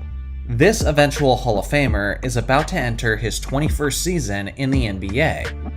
If you ask me, his prime was definitely around 2008 to 2009, when he was a member of the New Orleans Hornets. So think about it. Even though this guy is an active player today, unless you're at least 28 years old, you never really witnessed a prime Chris Paul performing at a high level on a nightly basis. And as someone who did, let me tell you, this guy was different. Chris Paul in his early 20s had me convinced that he would end up as one of the greatest players of all time. We all know Chris Paul today as a savvy veteran with an extremely high basketball IQ. But back then, he still had that, but it was mixed with amazing athleticism, quickness, and speed. He was mesmerizing, both offensively and defensively. During that era, as a Lakers fan, we always struggled at defending elite point guards. So every time we played against him, I knew CP3 was about to put up a monstrous stat line. In the 2007 to 2008 season alone, the Hornets played against Kobe and the Lakers 4 times. In their first matchup, he dropped 19 points, 21 assists, and 3 steals. In their second matchup, he had 32 points, 5 assists, and 3 rebounds. In their third matchup, he had 27 points, 17 assists, and 4 steals. And in their final matchup of the season, he had 15 points, 17 assists, 6 rebounds, and 4 steals. Maybe now, you guys are starting to see why I thought CP3 was going to win the MVP that year instead of Kobe Bryant. In that season alone, he had 21 games with at least 15 assists, and 10 games with at least 5 steals. He was doing things that I didn't even know was possible in that era of basketball. And remember, he was doing all of this at 22 years old. One of his best nights was in a 2-point victory over Steve Nash and the Phoenix Suns, where he dropped 42 points, 9 assists, 5 rebounds, and 8 steals, while making 55% of his shots. Think about this for a second. A 22-year-old went into Phoenix and outperformed a recent 2-time MVP winner with one of the most impressive stat lines that we've ever seen from the point guard position. We were all stunned by the thought of what he could become, because considering his age, it was completely fair to assume that he was only getting better from here on out. If you had asked me in 2008 to make a prediction about Chris Paul, I probably would have told you that the GOAT debate for the point guard position would eventually be between him and Magic Johnson specifically. On top of all of this, CP3 was clutch. There was no injury history at this time, no evidence of him choking in the playoffs or anything like that. He had the stats, he had the playmaking, he had the defensive tenacity, and we all saw him as a killer, who could potentially have multiple championship trophies in his future. Now, he basically maintained that same level of production in the 2008 to 2009 season, and was quickly establishing himself as a big game performer, as he was seemingly always having his best performances against other Western Conference contenders. In a victory against the Mavericks, he had 31 points, 17 assists, 9 rebounds, and 2 steals, on a remarkable 73% shooting from the field. In a matchup with the Lakers, he had 21 points, 16 assists, 5 rebounds, and 4 steals, on 50% shooting. In a victory against OKC, he poured in 29 points, 16 assists, 10 rebounds, and 3 steals, on 65% shooting. Then again, against the Suns, he dropped 29 points, 16 assists, and 7 rebounds on 45%. Within a span of 2 weeks, he came dangerously close to achieving the historic quadruple-double, twice. Against the Mavericks on January 12th, he had 33 points, 11 assists, 10 rebounds, and 7 steals, on 50% shooting. And then, 12 days later, against the 76ers, he had 27 points, 15 assists, 10 rebounds, and 7 steals, on 54% shooting from the field. I say this with complete conviction. We never saw a better version of Chris Paul than what we witnessed at the age of 22 and 23. Now, some speculate why that's the case, and might suggest that he didn't have the greatest conditioning or work ethic, but I really don't agree with that idea. Personally, I think it might have to do with the fact that he tore his meniscus in February of 2010. His recovery time was during the 2010 All-Star break, and this is what some of the game's greatest stars had to say about him in his absence. He just doesn't have any weaknesses, man. I mean, he's tough, he's hard-nosed. He's a modern-day Isaiah Thomas. He's everything, a coach dreams, because he can, not only play, but he can lead a team. He's a coach out there on the floor. He's, for me, the best point guard in the game. His ability to score so effectively and obviously set people up is amazing. He's just got the heart of a champion. He just doesn't back down from anything. You can say he has a small man's complex because he just has a chip on his shoulder. He's a winner, so he's got all the attributes and he's going to have a phenomenal career. Now get this. The Hornets were in the midst of a playoff rush when he tore his ligament. So because of this, they kind of rushed CP3 back into action after a small rehab process. Tough, really tough, because I love to play all day, every day anyway, so as soon as possible. Doc said 4 to 6 weeks, so I'm just trying to do my rehab as much as possible. Hornets fans feel they deserve their man back soon. Chris Paul hopes to oblige sooner than later. In total, he missed just about 6 weeks of playing time before he was back out there on the court. Now, these were his averages that season before the injury, and these were his averages that season after he returned from injury. As you can see, it was a night and day difference. I think this torn ligament in his knee and the rush to get him back out there on the court actually ruined much of his speed, quickness, and explosiveness. Based on what I saw, Chris Paul always seemed like a slower version of himself after the injury, and at the very least, the numbers seem to back this up. These were his averages at the age of 23 in the 2008 to 2009 season, which was his last full season before the injury. After Paul returned to the court, he would play at least 16 more seasons in the NBA, yet he would never again be a 20 points per game scorer. He would never again average at least 11 assists per game. He would never again average more than 2.5 steals. And he would never shoot at least 50% from the field over the course of a season. Sure, he was still elite, but he would never return to that mesmerizing GOAT point guard trajectory that he had in his early 20s. To put it simply, if you didn't see Chris Paul in his early years, then you never got to experience the real CP3. How successful is Michael Jordan without Scottie Pippen? How successful is Shaquille O'Neal without Kobe Bryant? Or how about Magic Johnson without Kareem Abdul-Jabbar? No superstar players win multiple championships without any help, and especially without a co-star. Maybe the most slept-on co-star in NBA history is Joe Dumars of the Bad Boy Pistons. The Pistons of the late 80s and early 90s were one of the deepest and most talented teams of all time. They were led by their smiling assassin Isaiah Thomas, who famously took his team to 3 straight NBA Finals from 1988 to 1990, as they won back-to-back championships in 89 and 90. And who knows, if it wasn't for one of the most controversial foul calls in the 1988 NBA Finals, then they likely would have won 3 straight championships. Now, when it comes to this historic team that was a borderline dynasty, people think of Isiah Thomas and Bill Laimbeer.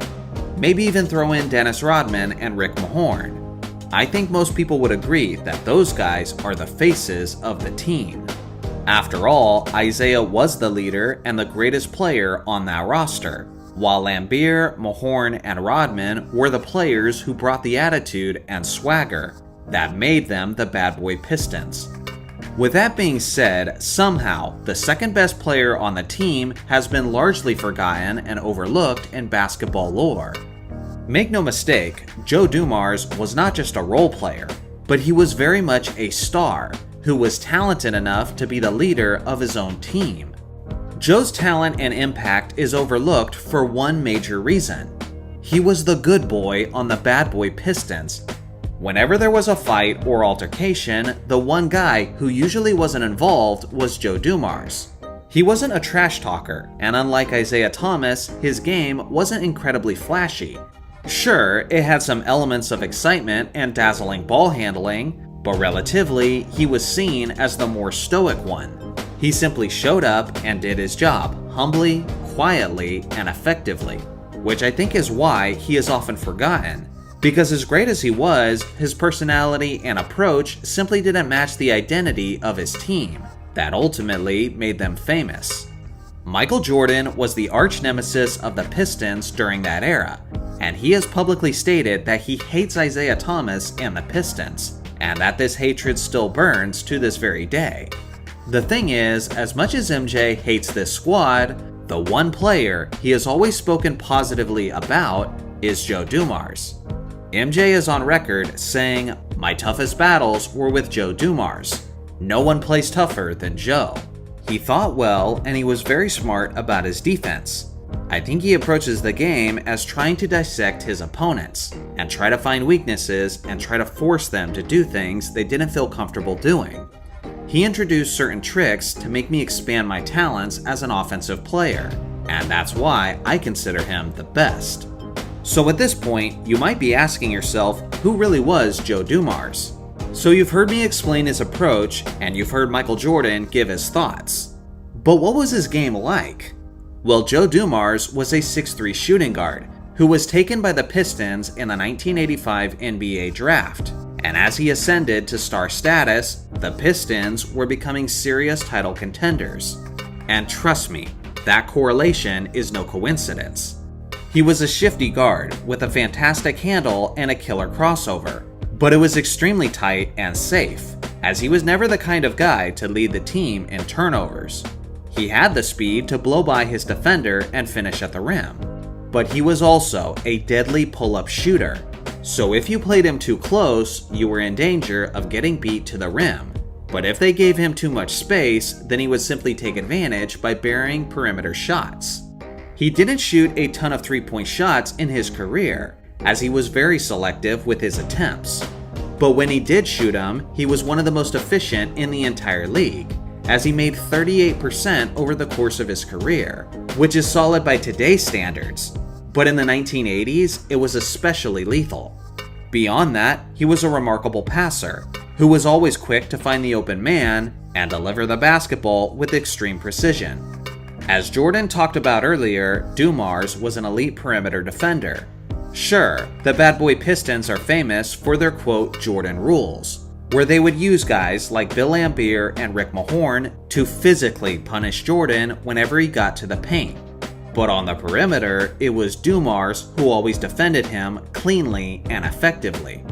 Broadway Joe earned 5 All-Defense Team selections in his NBA career, with 4 of those being first team. During their first championship season in 1989, he averaged 17 points and 6 assists, while making 50% of his shots, 48% of his three-point shots, and 85% of his free throws, while simultaneously being viewed as the best defensive player at his position that season. He was even better in the playoffs, as he led his team in scoring in the first round against the Boston Celtics, and in the NBA Finals against the defending champion Lakers.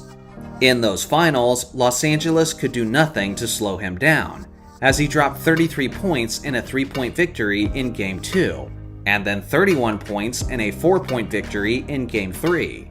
This Lakers team was undefeated throughout the Western Conference playoffs, with an 11-0 record, and the Pistons proceeded to sweep them on the game's biggest stage, with Joe Dumars leading the pack, as he averaged 27 points and 6 assists on 58% shooting over the course of the series. Naturally, he was awarded the Finals MVP for his tremendous play. During their second championship season, Dumars was again solid, including an impressive performance in the Eastern Conference Finals against Jordan and the Bulls. In that 7-game series, Dumars led the Pistons in scoring while simultaneously defending the greatest player in the sport.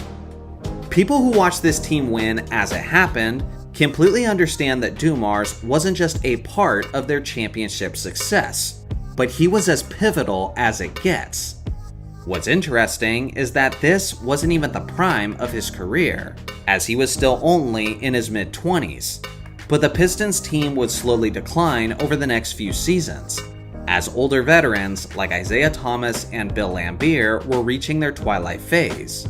So even though Dumars was reaching his prime, he didn't have the talent around him that he once did.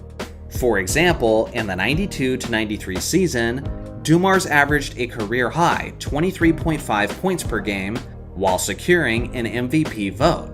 But it would only translate to a 40-42 record, as the Pistons were now one of the oldest teams in the entire league. He stuck around for a while and remained effective. He never left the Detroit Pistons, but he did end up retiring in 1999 at the age of 36. During his retirement ceremony, Ken Calvert, the longtime PA announcer of the Detroit Pistons, described Joe Dumars as the backbone of their championship teams. He said, whatever the team needed, whether it was a triple, a floater, or a post-up, or maybe checking Magic, or Michael, Joe did that. All in all, he was a 6-time All-Star, a 5-time All-Defender, a 2-time NBA champion, a Finals MVP, and a Sportsmanship Award winner in 1996. Say what you want about the Bad Boy Pistons, but you can't have an honest conversation about that championship squad without talking about the good boy, Joe Dumars. We lost game 1 because we were so nervous. But game 2, I played as well as I could play. Barkley from the outside. Barkley. And Michael just outplayed me. That was probably the first time in my life that I felt like there was a better basketball player in the world than me, to be honest with you. I have no problem losing to Michael. Losing to Michael, there's no shame in that. Sports are like a gunfight. And we lost to the fastest gun. Sir Charles, the round mound of rebound. I assume you guys don't need me to tell you that Charles Barkley was one of the all-time greats, and that he's in the argument for the title of the greatest player to never win a championship ring. The thing is, I think someone can be well aware of those things while not giving Chuck the proper amount of respect and credit that he deserves. The main reason I say this is because there's one jaw-dropping aspect of his game that basically no one ever talks about. Now I'll get into that one in a little bit, but let me first explain the basics of what made Sir Charles so special. Despite the fact that Barkley was an undersized power forward who was somewhere between the range of 6'4" to 6'6" tall, he was still able to play the game like a bull in a china shop. In his youth, he was a terrifying combo of speed and power, while possessing an underrated handle of the basketball that enabled him to excel in transition. Barkley was also the epitome of efficiency, as he was often making around 60% of his shots in his prime years, while consistently being a top 10 scorer in the league. He was also one of the greatest rebounders, not just for his size, not just for his era, but he was one of the best overall in league history. At his rebounding best in 1987, Barkley was averaging a monstrous 14.6 rebounds per game. while simultaneously filling up the stat sheet in a multitude of ways. One of my favorite, lesser-known details about Charles Barkley is the fact that he was the true MVP of the greatest basketball team ever assembled. Yes, Michael Jordan, Magic Johnson, and Larry Bird basically hogged all of the attention for the 1992 Dream Team. But ask any honest person who was watching those Olympic Games, and they'll tell you that Barkley was the best player on the court, as he led the team in scoring by far, while hitting an insane 71% of his shots and a stupid 87.5% of his three-point shots. If the Olympic MVP award had existed back then the 92 award certainly would be in his possession. But now, let's get to the part that almost no one ever talks about, but it's the aspect that really deserves your respect. You never hear about it, but Charles Barkley was the epitome of a big game performer. People usually don't connect those dots because the unfortunate reality is that he never won a championship. So people make assumptions that he didn't perform his best when it mattered the most. But that simply wasn't the case. As you saw in the intro, Charles Barkley said in his own words that he lost to the fastest gun, which is an understatement considering that Michael Jordan is the fastest gun in NBA history. In that 1993 NBA Finals, Michael Jordan had arguably the greatest final series of all time, as he averaged an efficient 41 points, 8.5 rebounds, 6 assists, and 2 steals, while torching an NBA All-Defender in Dan Marley. Understandably, Michael Jordan's play completely overshadowed Barkley's championship-worthy performance, as he averaged 27 points, 13 rebounds, and 5.5 assists on 48% shooting. This wasn't the only time that Jordan and Barkley met up in the playoffs either. Every single time Jordan and Barkley clashed in the NBA postseason, Barkley came through and put up video game numbers. In the 1990 Eastern Conference semifinals, Chuck averaged 24 points, a monstrous 17 rebounds, and 5 assists, while making 52% of his shots. Then in the 1991 Eastern Conference semis, he averaged 26 points, 10 rebounds, and 5.5 assists on a stellar 64% shooting. Against just about any other star in NBA history, Charles Barkley would have shined the brightest in each of these series. But tragically, it was against Michael Jordan, and this is what MJ did against Barkley. This is how a player can give a championship-level performance while ending up 0-3 against one other player in the playoffs.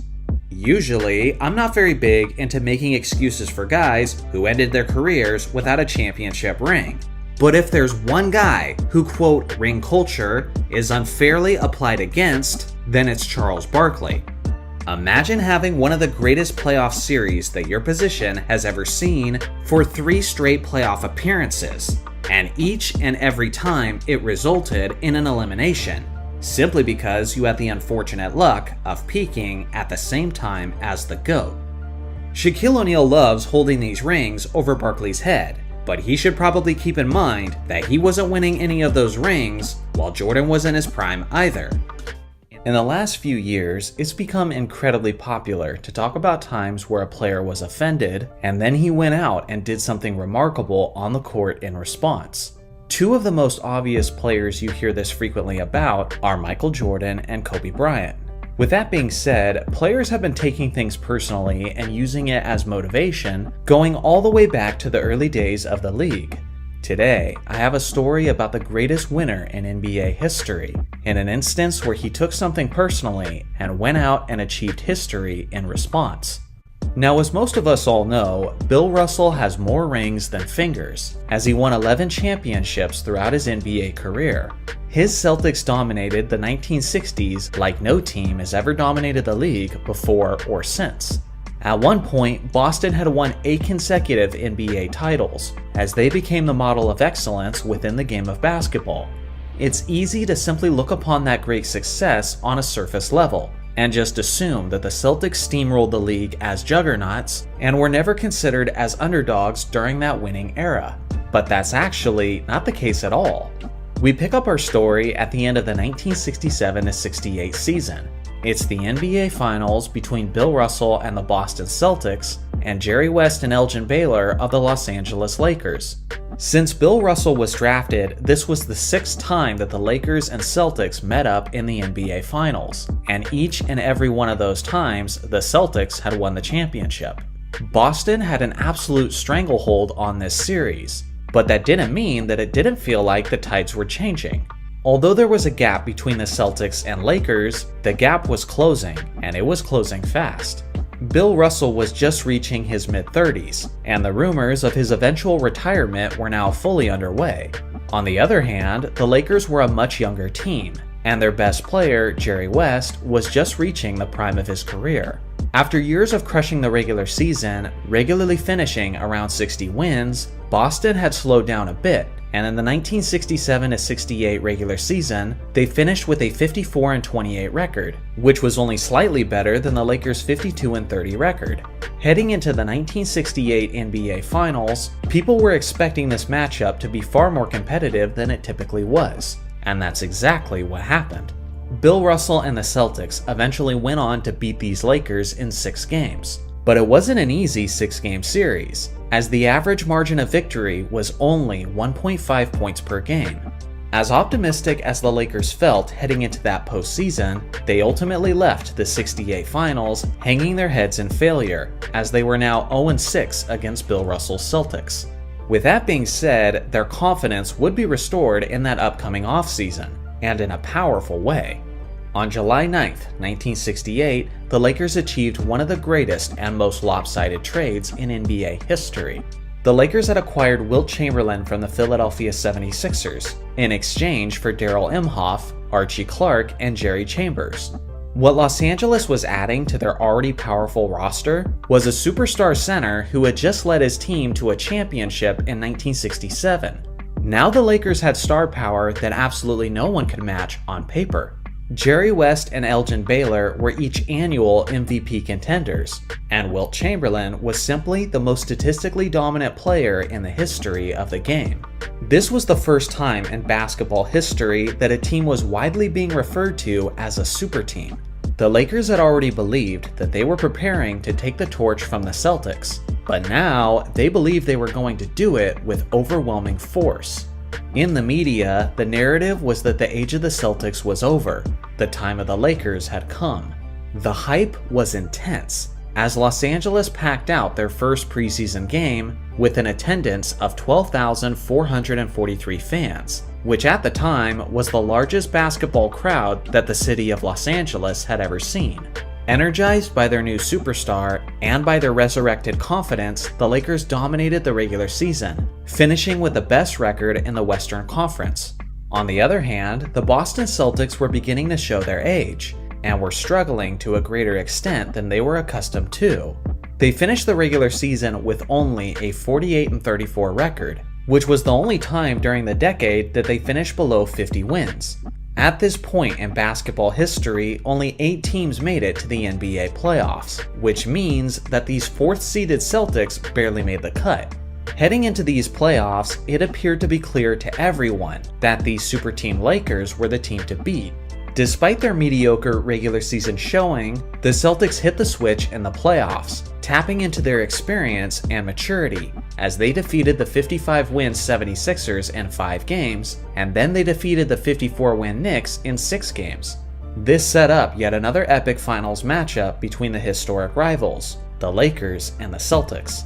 Now before this, the Lakers and Celtics had met up 6 times in the regular season, and the Lakers won 4 out of those 6 matchups, with the last victory for Los Angeles being a 35-point beatdown in Boston Garden, which took place roughly a week before the playoffs were set to begin. So not only did the Lakers have a better record, and not only were they clearly the more talented team on paper, but they had also been abusing the Celtics all season long. All signs were pointing to this year being a coronation for LA.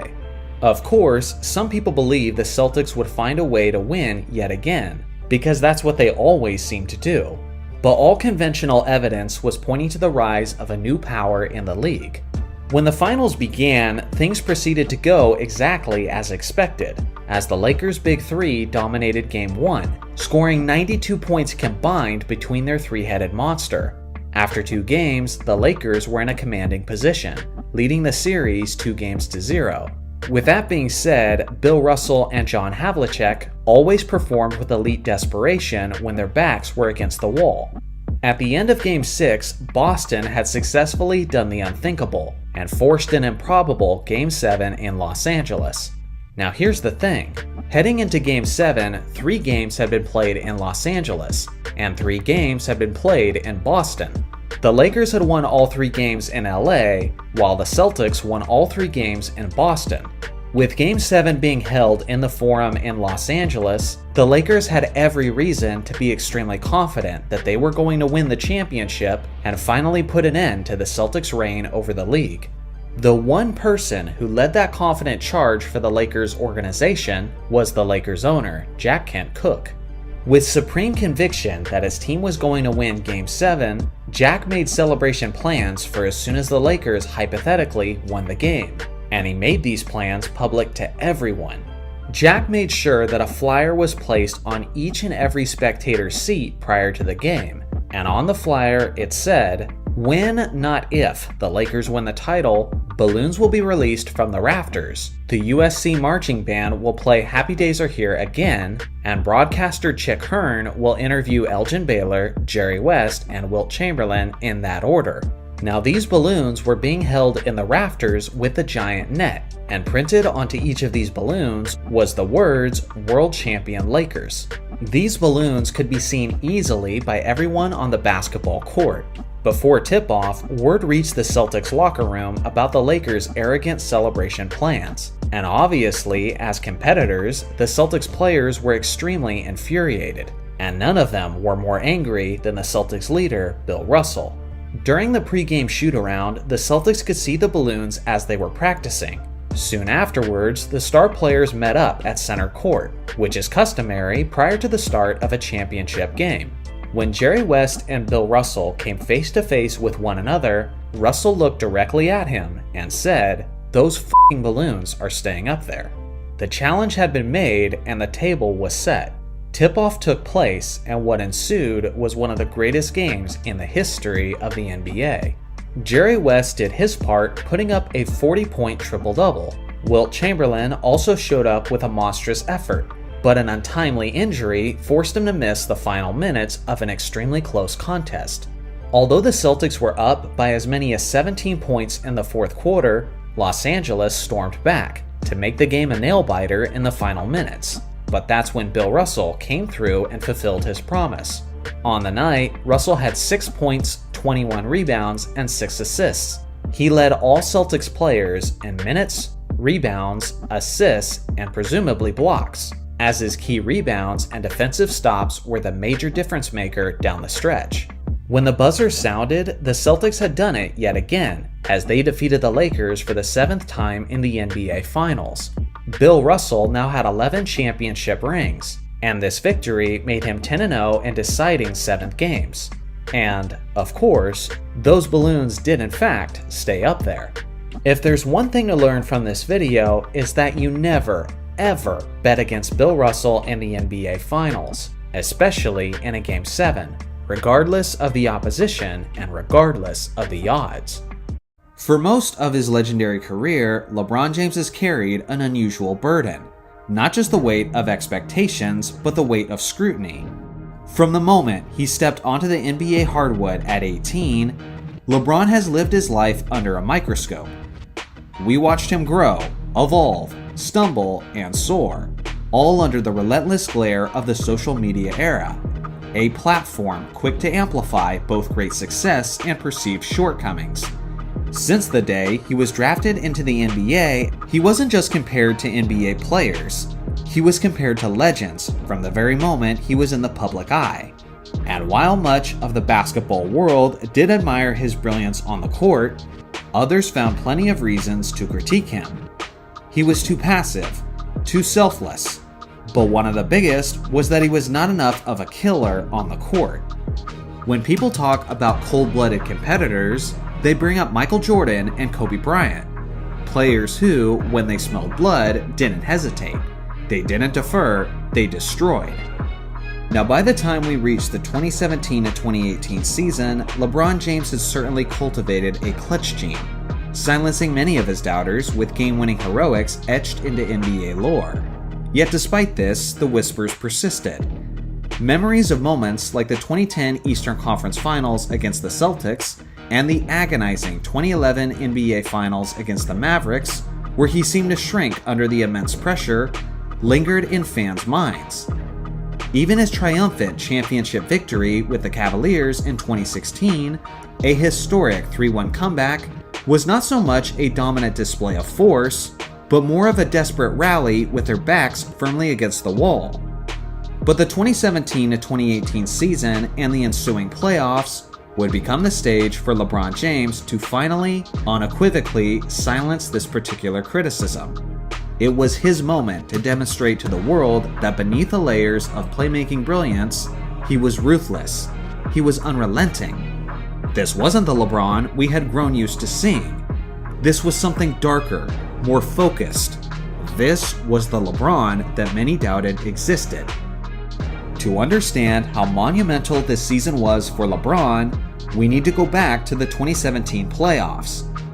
LeBron was coming off of his 7th straight NBA Finals appearance. No one had done that since Bill Russell. In that 2017 Finals, LeBron became the first player in history to average a triple-double on the league's biggest stage. And yet, the Cavaliers had lost. Something was breaking apart behind the scenes. The relationship between LeBron and Kyrie had deteriorated, and it showed during the 2017 playoffs. According to teammate James Jones, there were many days during the playoffs when Kyrie didn't speak to a single teammate. The tension, palpable to those within the Cavs organization, began with Irving's growing desire to step out of LeBron's considerate shadow and environment. Then, in the offseason, the departure of former general manager David Griffin, which then led to the revelation that Cleveland had even considered trading Irving to the Indiana Pacers for Paul George, all reportedly stunned the fiercely independent point guard. His desire for autonomy, to lead his own team and cultivate his own culture, outweighed the allure of playing alongside of one of the greatest players of all time.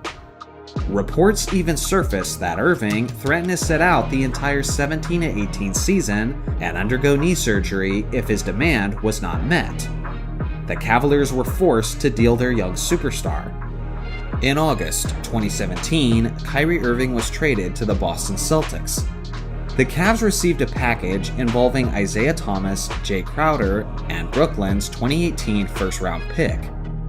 Now, Isaiah Thomas was coming off of an incredible season, averaging 28.9 points per game and earning the nickname King of the Fourth for his late-game heroics. But that same fantastic regular season had taken a toll on the smaller guard's frame. Thomas suffered a serious hip injury that would drastically affect his future. He wouldn't return to the court until January of 2018, and until then, LeBron was essentially carrying the Cavaliers by himself. Fortunately for Cleveland, Kevin Love stepped up in Thomas's absence, enjoying a resurgent start to the year. By the time Thomas was finally cleared to play in his first game in a Cavaliers uniform, the team held a respectable 24-12 record, good enough for the 3rd seed in a middling Eastern Conference. However, the chemistry between LeBron James and Isaiah Thomas upon his return never materialized, and the Cavaliers' performance suffered as a result. From Thomas's debut on January 2nd until just before the trade deadline on February 6th, the team stumbled to a dismal 6-10 record. Their defense was the 2nd worst in the league during this stretch. The period of disarray was at its apex, with an especially horrible second-half collapse against the Orlando Magic, a team at the bottom of the Eastern Conference standings with no realistic playoff aspirations. There were inexplicable lapses in effort, with LeBron visibly disengaged on multiple possessions, at times allowing the offense to function at a disjointed 4-on-5. The result was an embarrassing 116-98 defeat. a low point that amplified the growing sense of crisis surrounding the Cavaliers. The humiliating loss to the Magic served as a stark wake-up call. Between that game and their next contest against Jimmy Butler and the Minnesota Timberwolves, trade discussions began to swirl with increasing urgency within the Cavaliers organization. It was clear that drastic measures were needed to salvage their season and appease their increasingly frustrated superstar. In that pivotal matchup against the Timberwolves, a noticeable shift occurred in LeBron James's demeanor. A fire seemed to reignite within him, a passion that had been conspicuously absent for over a month. He delivered a virtuoso performance, tallying 37 points, 10 rebounds, and 15 assists. But the box score was only part of the story. In the dying moments of overtime, LeBron showcased a renewed intensity. First swatting away a potential game-winning shot by Jimmy Butler, and then, with ice in his veins, calmly sinking a game-winning basket on the ensuing possession. And then, almost immediately after that thriller against the Wolves, the Cavs blew up their roster. They traded away nearly half their team, including Isaiah Thomas, Dwayne Wade, Derrick Rose, Jay Crowder, Iman Shumpert, and Channing Frye. In return, they brought in younger and more athletic players: George Hill, Jordan Clarkson, Rodney Hood, and Larry Nance Jr. Reinvigorated by the new additions and sensing an opportunity to compete for yet another championship for his city, LeBron James elevated his game to an even higher level in the final 30 games of the regular season. He averaged 29.5 points, 9.8 rebounds, and 10 assists on 54.1% shooting to close out the regular season. He was doing everything: scoring, playmaking, leading, and make no mistake, he was the only reason Cleveland stayed afloat. LeBron's Cavaliers managed to secure a 4th seed in the Eastern Conference. While many analysts and fans acknowledged LeBron's individual brilliance, there was a widespread skepticism about the team's overall chances of making another deep playoff run. The prevailing sentiment was that reaching the NBA Finals for a 4th consecutive year would be an exceptionally arduous challenge, even for a player of LeBron's caliber. In the first round, the Cavs faced the Indiana Pacers, a gritty, hungry team led by Victor Oladipo.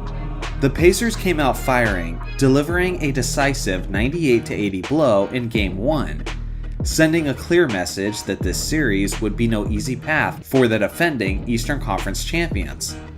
The two teams traded blows over the next 3 games, splitting them at 2 apiece. This set the stage for a pivotal Game 5 in Cleveland, a must-win for both squads. In this high-stakes encounter, LeBron James delivered a performance for the ages, scoring a staggering 44 of his team's 98 points, including a clutch game-winning three-pointer that sealed a crucial victory and gave the Cavaliers a 3-2 series lead.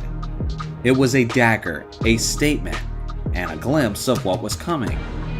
This game marked a discernible shift in LeBron's approach. This was not the typically unselfish player always looking to make the optimal pass. This was a man determined to will his team to victory through sheer offensive force, undeterred by any adversity. In that moment, LeBron was destroying any remaining narratives about his lack of killer instinct. This wasn't LeBron making the quote right basketball play. This was LeBron saying, "I'll take it from here." He was becoming the cold-blooded scorer that the basketball world had long wondered if he could be. The series returned to Indiana for Game 6, where the Pacers fought valiantly to force a decisive Game 7 back in Cleveland. In that winner-take-all contest, LeBron James, playing all but 4 minutes, exerted an almost suffocating control over the game's tempo. He deliberately slowed the pace to an incredibly methodical 87.2 possessions per 48 minutes, a stark contrast to the league's regular season average of 97.3. In this slower, more deliberate environment, LeBron was able to dictate the flow, meticulously dissecting the Pacers' defense. He scored 45 points, grabbed 8 rebounds, dished out 7 assists, and even snagged 4 steals, carrying his team on his back and securing their passage to the second round. Next up, the Toronto Raptors.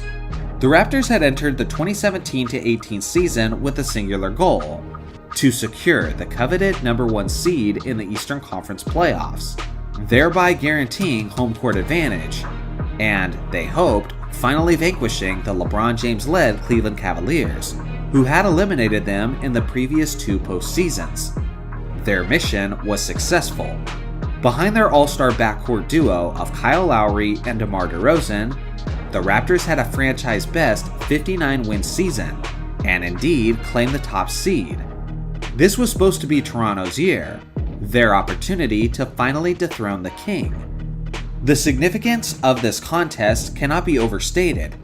If LeBron James was to guide his underdog Cavaliers past this formidable Raptors squad, he would need to be more than just good. He would need to be ice cold, instilling a level of fear and intimidation in his opponents unlike anything seen before in his career. What transpired was a performance of such utter dominance against an entire team that the internet renamed the city of Toronto to LeBronto. In a stunning 4-game sweep, LeBron averaged an unbelievable 34 points, 8.3 rebounds, and 11.3 assists per game, shooting an incredibly efficient 55.3% from the field. But the raw statistics failed to capture the extent of LeBron's mastery in this series. It was how he dismantled the Raptors that was truly breathtaking. He hit impossible turnaround fadeaway jumpers from seemingly every angle in Game 2. He casually banked in a 1-foot floater off the glass to win Game 3 at the buzzer, with the Cavaliers not even bothering to call a timeout. By the end of the series, LeBronto was born. The Raptors, utterly demoralized, would be forced to completely overhaul their core in the ensuing offseason. The Eastern Conference Finals presented a fascinating contrast. On one side stood the veteran-laden Cleveland Cavaliers, their sights set on a 4th consecutive NBA Finals appearance. On the other, a youthful and exceptionally talented Boston Celtics team, who had weathered early season injuries to their key veterans and forged an improbable playoff run around a core of an average age of just 25.1 years old. The series that unfolded was a grueling back-and-forth battle, a true dogfight that pushed both teams to their limits. Inevitably, the Eastern Conference crown would be decided in yet another dramatic Game 7 for the Cavaliers and LeBron James, who by this point had been physically and mentally exhausted after navigating such a demanding playoff journey. Once again, Game 7 came down to the pace of play, which LeBron deliberately dragged down to a snail's pace of 86. He was consciously pulling this young, athletic Celtics team into an era of basketball they had only witnessed as children, a slower, more physical style that was commonplace in the mid-2000s when LeBron was entering the league, and a style with which he was incredibly familiar. This deliberate shift in tempo seemed to rattle the Celtics, whose youthful exuberance was stifled. They shot an abysmal 7 of 39 from three-point range, their worst performance from beyond the arc all season. LeBron, displaying an almost superhuman endurance, played all 48 minutes, scoring 35 points, grabbing 15 rebounds, and dishing out 9 assists. He willed his team to victory, securing his 8th consecutive NBA Finals appearance, an achievement matched only by the legendary Bill Russell. This improbable triumph set the stage for the 4th consecutive NBA Finals showdown between the Cleveland Cavaliers and the Golden State Warriors. While matchup fatigue was undeniably a factor for many viewers, Game 1 of this series would witness arguably the greatest scoring performance of LeBron James's illustrious career.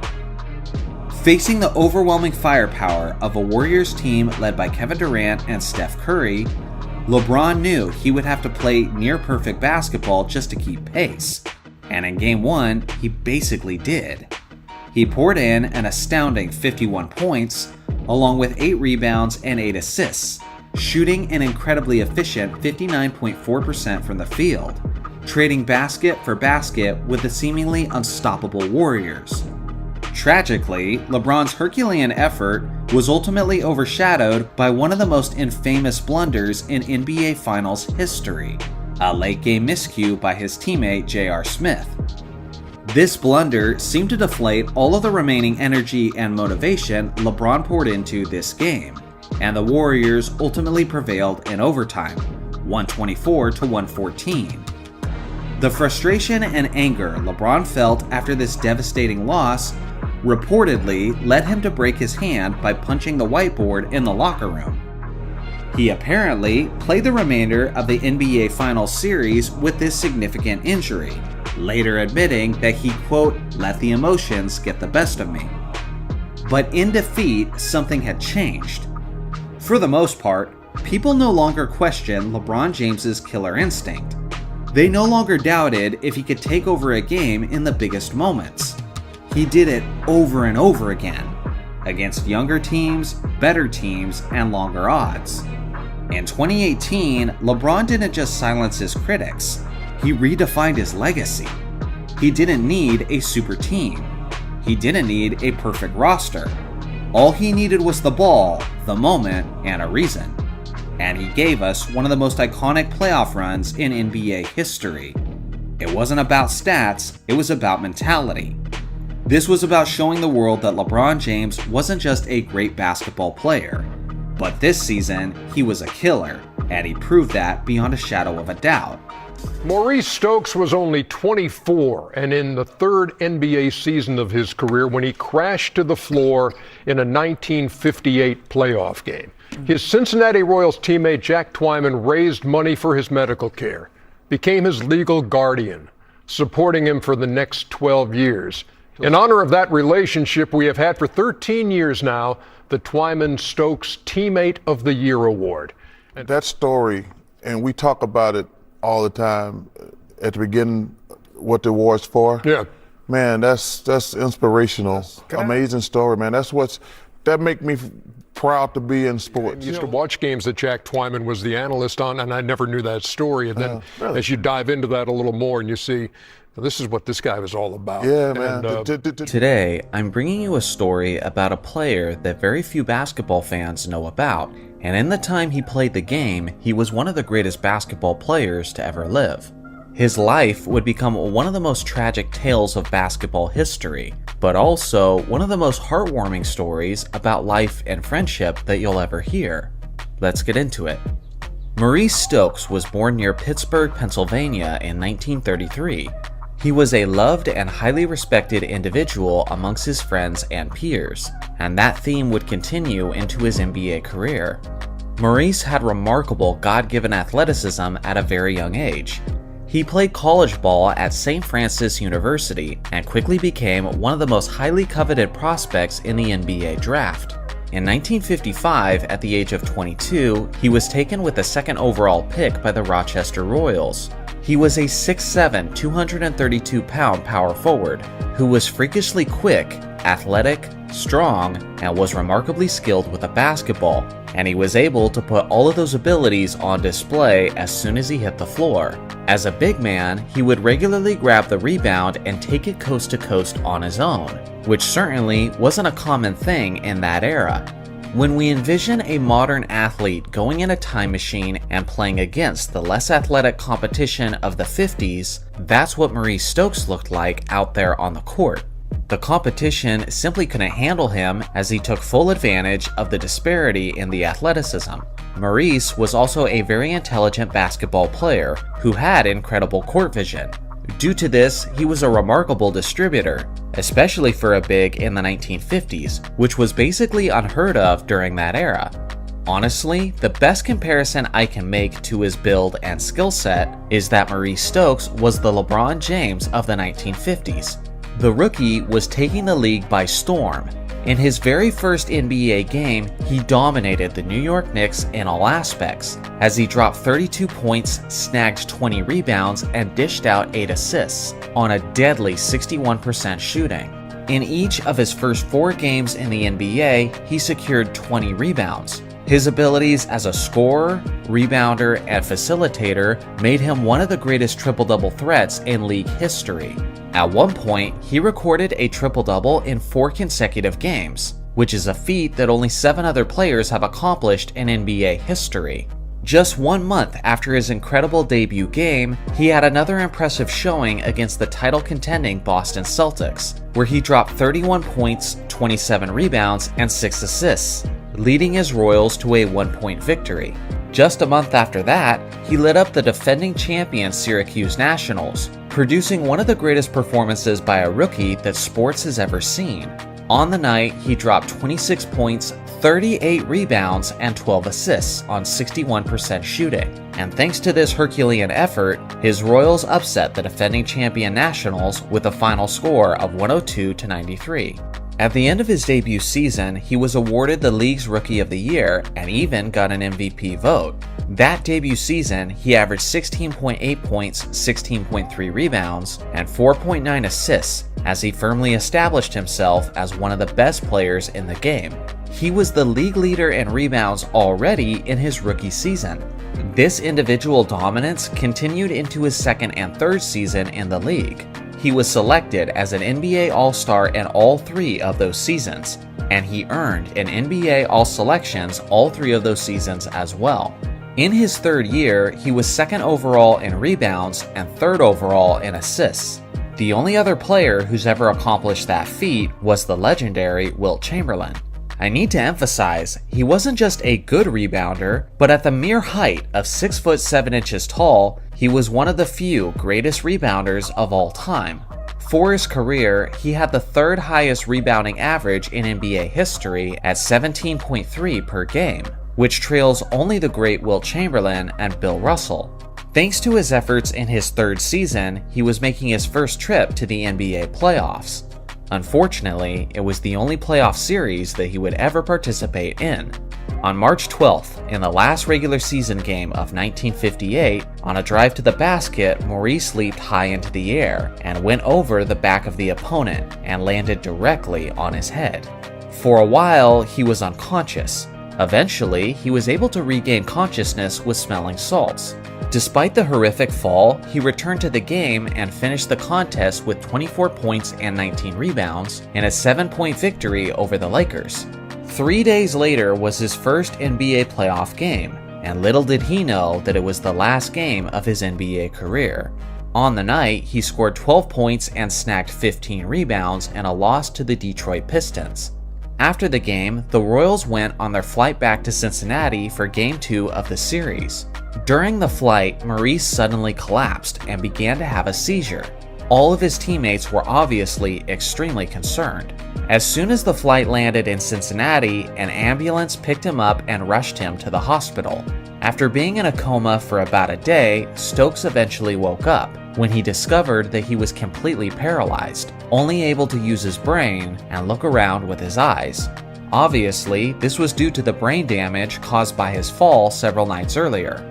Of course, this completely changed Maurice Stokes' life, as he not only lost function of movement, but there was now tremendous medical bills to pay that he couldn't afford. Maurice didn't have much of a support system and didn't have very many loved ones to take care of him. This was something that deeply affected his teammates emotionally. One of those teammates throughout all 3 of his years in the NBA was the small forward and his dear friend, Jack Twyman, who was the only teammate who lived near Stokes.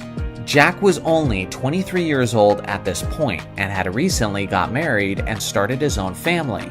After speaking with his wife about the matter, they came to a major decision. Out of love and compassion for his teammate, Jack decided to become a caretaker and the legal guardian of Maurice, accepting all financial responsibility and all responsibilities for his well-being. Jack was now there to support his teammate and his friend, as Stokes fought hard to recover some of his physical abilities.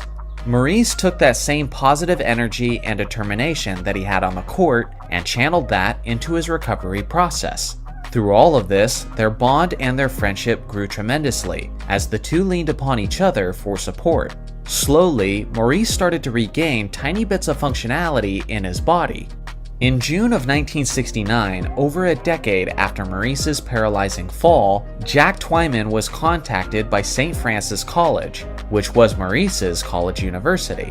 They told Jack that they had built a new beautiful gymnasium and wanted to honor their former star player by naming the gym the Maurice Stokes Fieldhouse. As a surprise for Maurice's birthday, Jack and his family held an event where the president and athletic director of the college announced the name of the gym to Maurice, who was unaware of the decision up until that point. When he was made aware of this, a grateful Stokes wept tremendously. Back then, NBA players didn't make nearly the kind of money that they do today, so even a star player like Jack Twyman needed financial aid to support Maurice. A man by the name of Milton Kutcher was a business owner of a country club in upstate New York and was a massive basketball fan. Milton was aware of the situation between Maurice Stokes and Jack Twyman.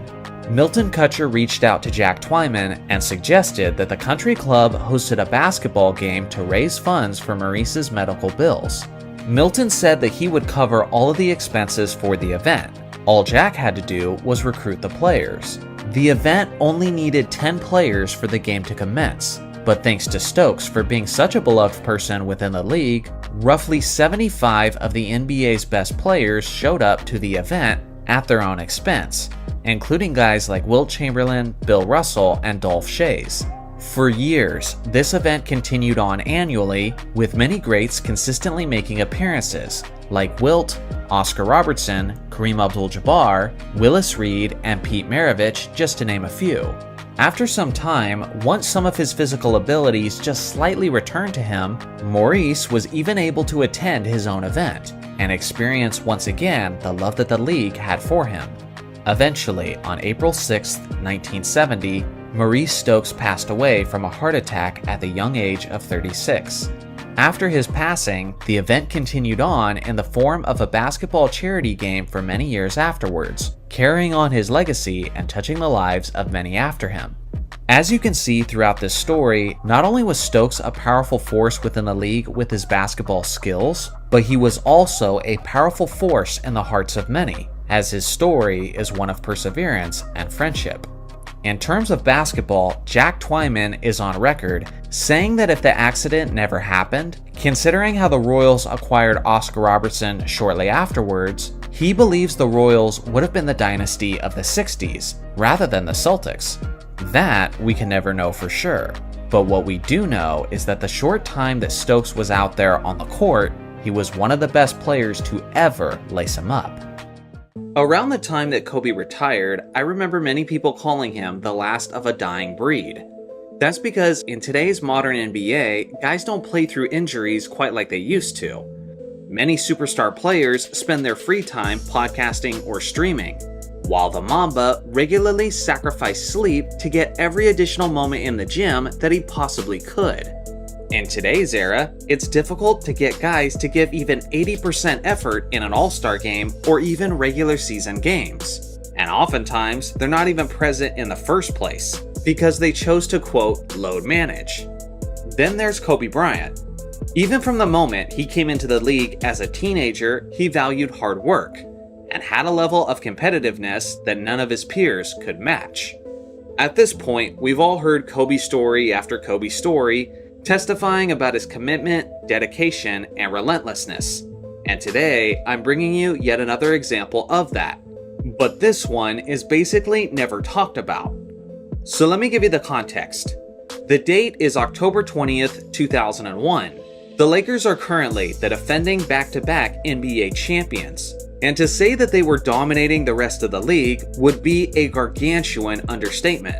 The Lakers were coming off of an NBA championship run where they had won 23 out of their last 24 games, including a 15-1 postseason run, where they swept through an incredibly stacked Western Conference.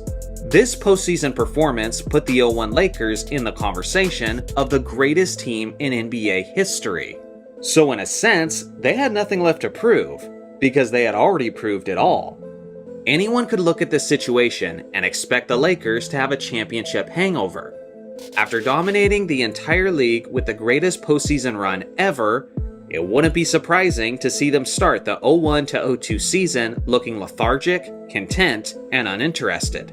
And you would especially expect that to be the case in the NBA preseason, where the games are literally meaningless to a team's championship chances, and where the statistics and final scores are not even officially tracked because of just how insignificant they are.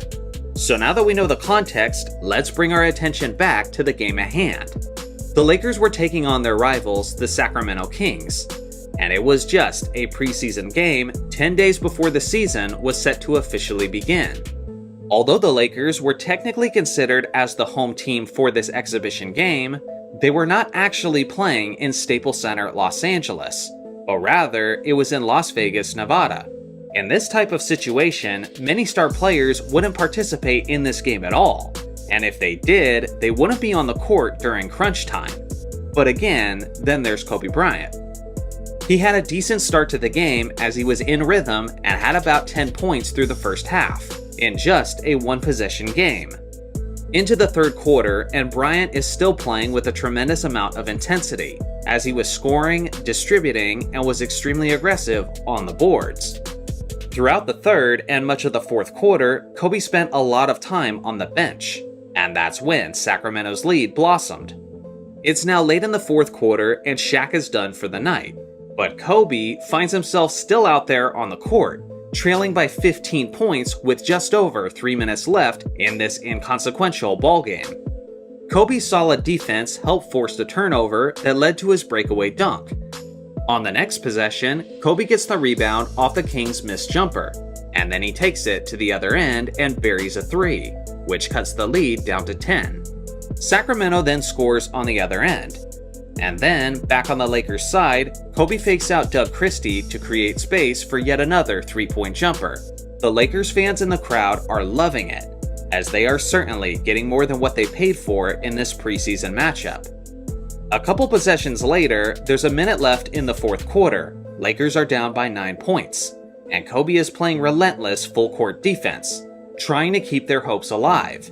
He then forces Peja Stojakovic into a turnover, which I think the refs called as either a travel or a double dribble. The faces on the Kings bench look utterly confused, as they're probably wondering why Kobe wants this so damn much. While just about every other player would have phoned it in by now, looking forward to a night on the town in Vegas, this is the Mamba, drenched in sweat, giving it his all, trying to win a meaningless preseason game simply because this is who he is, and this is what he does. With the ball back to Los Angeles, Kobe then does this. Forwards start playing 36 to 38 minutes. 51 seconds, Kobe Bryant hits the three! Yes! He's playing like it counts. 105.99 and he has 27. This third straight clutch three-pointer gave him a total of 27 points on the evening. It was a 6-point game, but then Sacramento scored again, extending the lead to 8. Then Kobe proceeds to bring the ball up. Allen, Jason Kidd, you say Kobe in the mix here. Now I know we're missing some other guys. Look at this guy. Are you kidding? 30 for Bryant. Stop. He's 2 steps behind the three-point line. And he's making it look like about an 8-foot jump shooting drill. Crosses up Doug Christie and buries yet another huge three-point shot, giving him 30 points on the night. There's about 30 seconds left in the game, and the Lakers are down by 5, when this incredible thing happens. The Lakers supporting cast doesn't foul the ball carrier in the back court, to which then Kobe has to intentionally foul in the front court.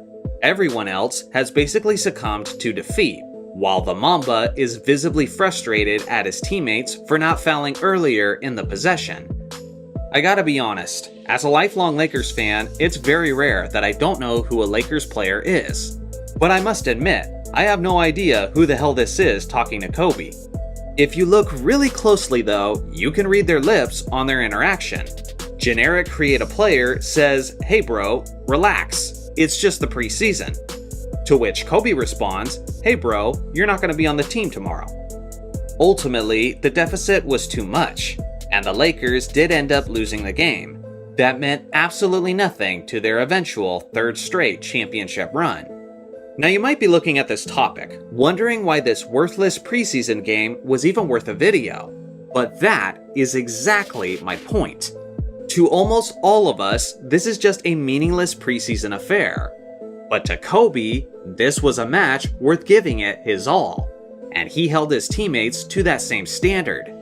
To me, there is no greater example of what made Kobe so special than the fact that as a two-time champion with nothing to prove, he treated a preseason game in Vegas like it was a Game 7 of the NBA Finals, and as if he was yet to win a ring.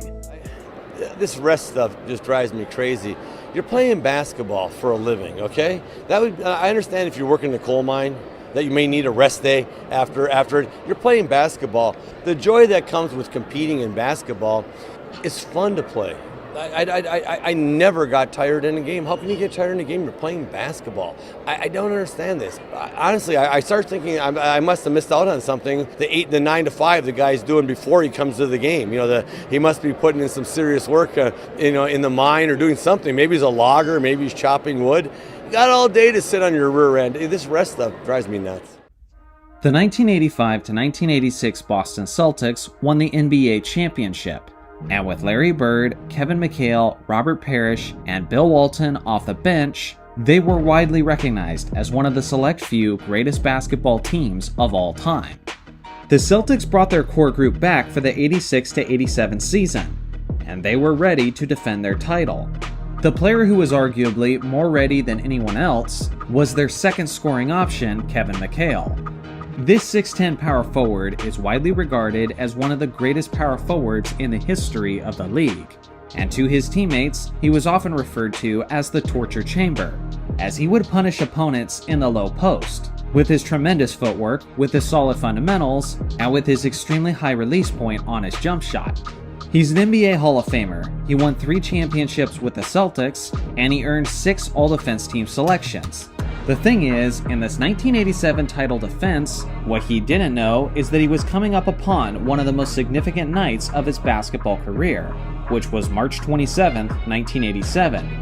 Heading into that regular season matchup against the Chicago Bulls, McHale was averaging a ridiculous 26.4 points, 9.9 rebounds, and 2.3 blocks, on an absurd 61% shooting from the field. In the history of the NBA, there have only been 3 players to average at least 25 points per game while also shooting north of 60% from the field, and Kevin McHale is one of those 3 players. But in this regular season contest against the Bulls, Kevin McHale tragically broke the navicular bone in his right foot. Not only is this injury extremely painful, but especially as a big man, it was extremely dangerous and threatening to his career. Kevin's doctor told him that he should shut it down for the remainder of the season, but McHale ignored the doctor's advice, and he had warned him that his career and his overall health was at risk if he continued to play this season on his broken foot. McHale only missed 3 games due to the injury. Even his superstar teammate Larry Bird publicly said in an interview that Kevin McHale shouldn't be playing for the rest of the season. Listen, if Larry Bird, of all people, who is one of the toughest players in the history of the game, is telling you that you're pushing yourself too hard and should probably sit out, then I have zero doubt that he's absolutely correct. Regardless, he continued to play, and in McHale's first game back against the Detroit Pistons, he scored 25 points, 10 rebounds, 4 assists, and 3 blocks, on 50% shooting from the field, and his Celtics won by 4 points. The very next game, he scored 29 points and had 6 rebounds, in a 2-point loss to the Philadelphia 76ers. For the rest of the regular season, which was a total of 6 games, McHale averaged a ridiculous 43.7 minutes per game, which would be a ton for just any regular player. But for a guy on a broken foot is completely unheard of. What's crazy is that it doesn't stop there. McHale played through the remainder of the NBA playoffs, and his Boston Celtics made it all the way to the NBA Finals, where they met up with their rivals, the Los Angeles Lakers. Along the way, Kevin played pretty well, and notably, in a crucial third game against the Milwaukee Bucks, he scored 34 points, 11 rebounds, and 4 blocked shots, while making 60% of his shots. Throughout the East playoffs, he averaged 21 points, 9 rebounds, and 1.6 blocks on 58.3% shooting. What ensued in the NBA Finals was another epic battle between two rivals, and McHale did his usual thing despite the pain, as he averaged 20.5 points, 9 rebounds, 2 assists, and 1 block, while making 58.5% of his shots, in what was one of the most heroic basketball performances in NBA history. Unfortunately for him, it was all in vain, as the Lakers won the NBA championship and eliminated the Celtics in 6 games. Now here's the thing, because McHale played through the playoffs and didn't shut down his season earlier when the injury first took place, it dramatically affected his basketball career, as he was never the same after this point. His numbers reduced and he just didn't move around as well as he used to.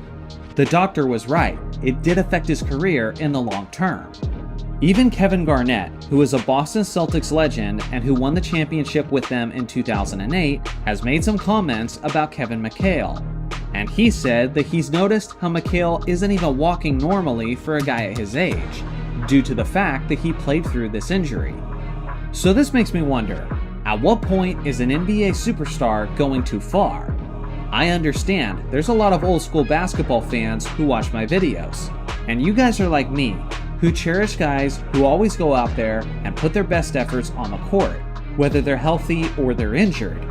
A guy who's able to play through injury and help his team win basketball games is displaying his courage, he's displaying his toughness, and he's displaying tremendous perseverance. But at what point is it no longer those characteristics, and instead it looks more like recklessness, or even selfishness, because now you're jeopardizing your entire career and your day-to-day life, which your family certainly cares about. This story about Kevin McHale and his insane toughness has always been a bittersweet story, because on one hand, I feel like he's a hero for it, but on the other hand, it was one of the most reckless moves in basketball history, and he suffered the consequences for it.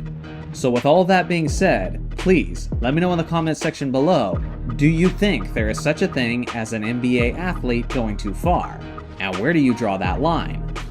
Scottie Maurice Pippen. To many people, he's the greatest Robin to ever play in the NBA, and others don't even think that title is positive enough, as they claim that the Bulls dynasty was more of a Superman and Batman type of dominance. When you look at the Bulls' 6 championships in 8 years, there's no question that Scottie was an integral part of their success, and that there's absolutely no way Jordan's legacy is what it is today without his 6'7" wingman by his side. But the thing that's often forgotten, overlooked, or just never realized is that Pippen had a lot of legacy-defining moments after Michael Jordan retired from the Bulls in 1998, and I think the twilight of his career is significantly more fascinating than most people realize.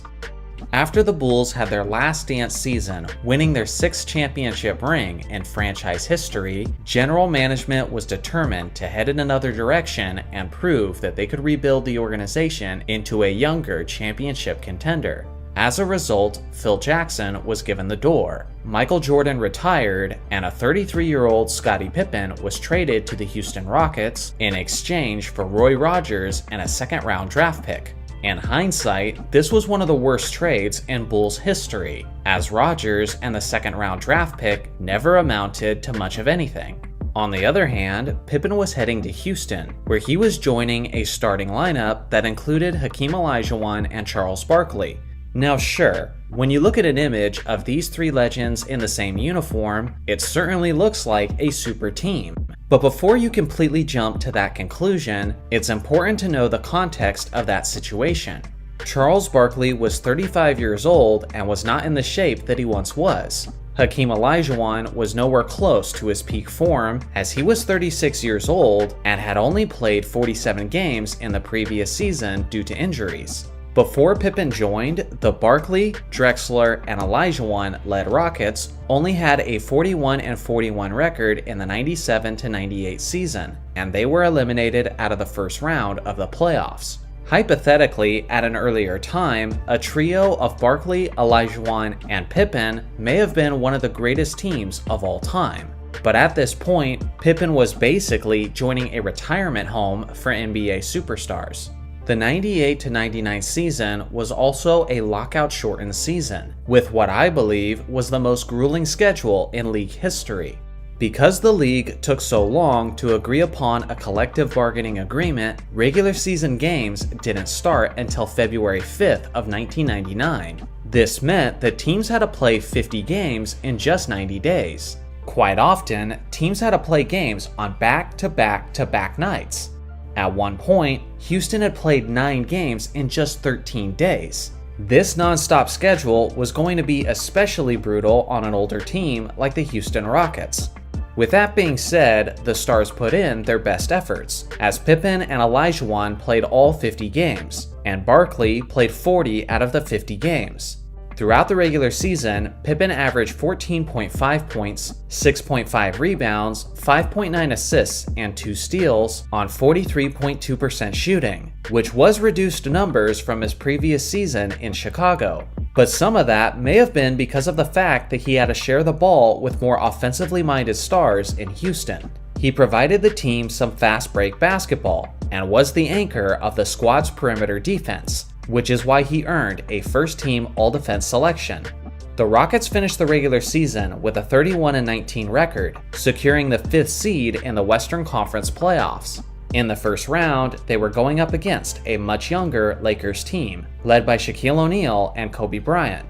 This is where things first got weird for Scotty's career after Jordan. In this specific series, Scotty likely had the worst playoff game of his career and the best playoff game of his career.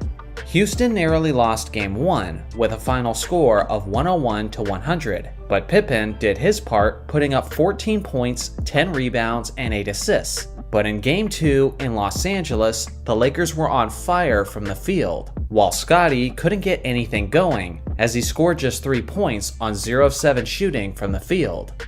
After this performance, the narrative was beginning to swirl in the media that Pippen had reached the end of his productive career.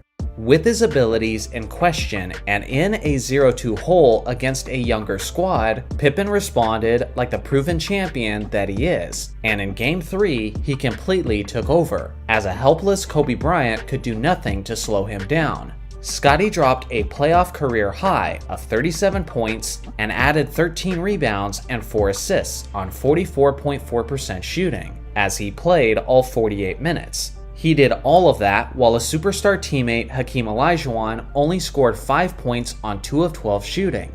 This resulted in a much-needed blowout victory for Houston.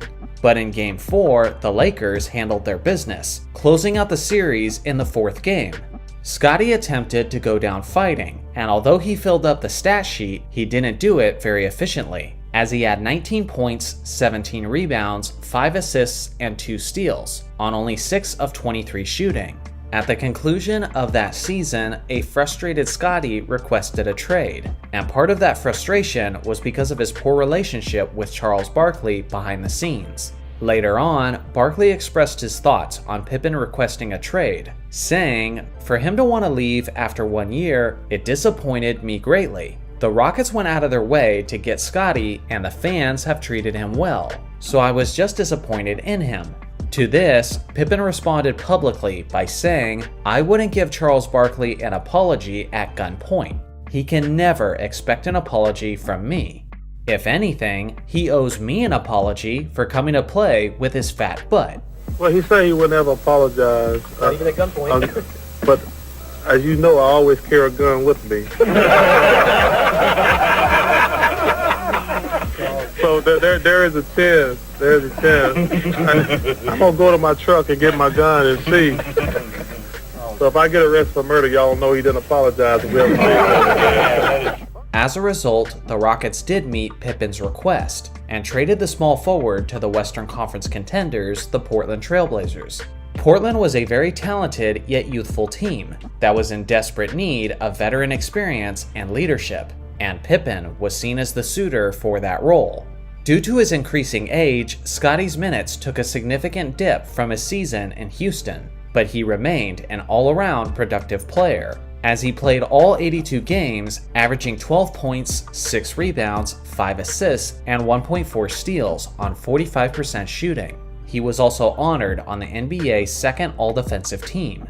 With a well-rounded, remarkably deep roster, the Portland Trail Blazers finished the regular season with a 59-23 record, which was good enough for the second-best record in the entire league, behind only Shaq and Kobe's Lakers. At that time, heading into the playoffs, everyone believed that these two Western Conference powerhouses were on a collision course to meet in the West Finals, but that was yet to be seen. In the first round against Kevin Garnett and the Minnesota Timberwolves, Pippen led his team in points, rebounds, and steals as they comfortably eliminated the Wolves in just 4 games. Then in the semifinals against Stockton and Malone of the Utah Jazz, Pippen led the Blazers in assists and steals, while eliminating the Jazz in just 5 games. Now the stage was set for the Lakers and Blazers, as Pippen was going up against his former championship-winning head coach. At this point in history, the Western Conference was considered to be much stronger than the East, and the belief was that whoever won this series out West would easily go on to prevail as NBA champions in the finals. In Los Angeles, the Lakers convincingly won Game 1, regardless of the fact that Pippen dropped a solid 19, 11, and 5.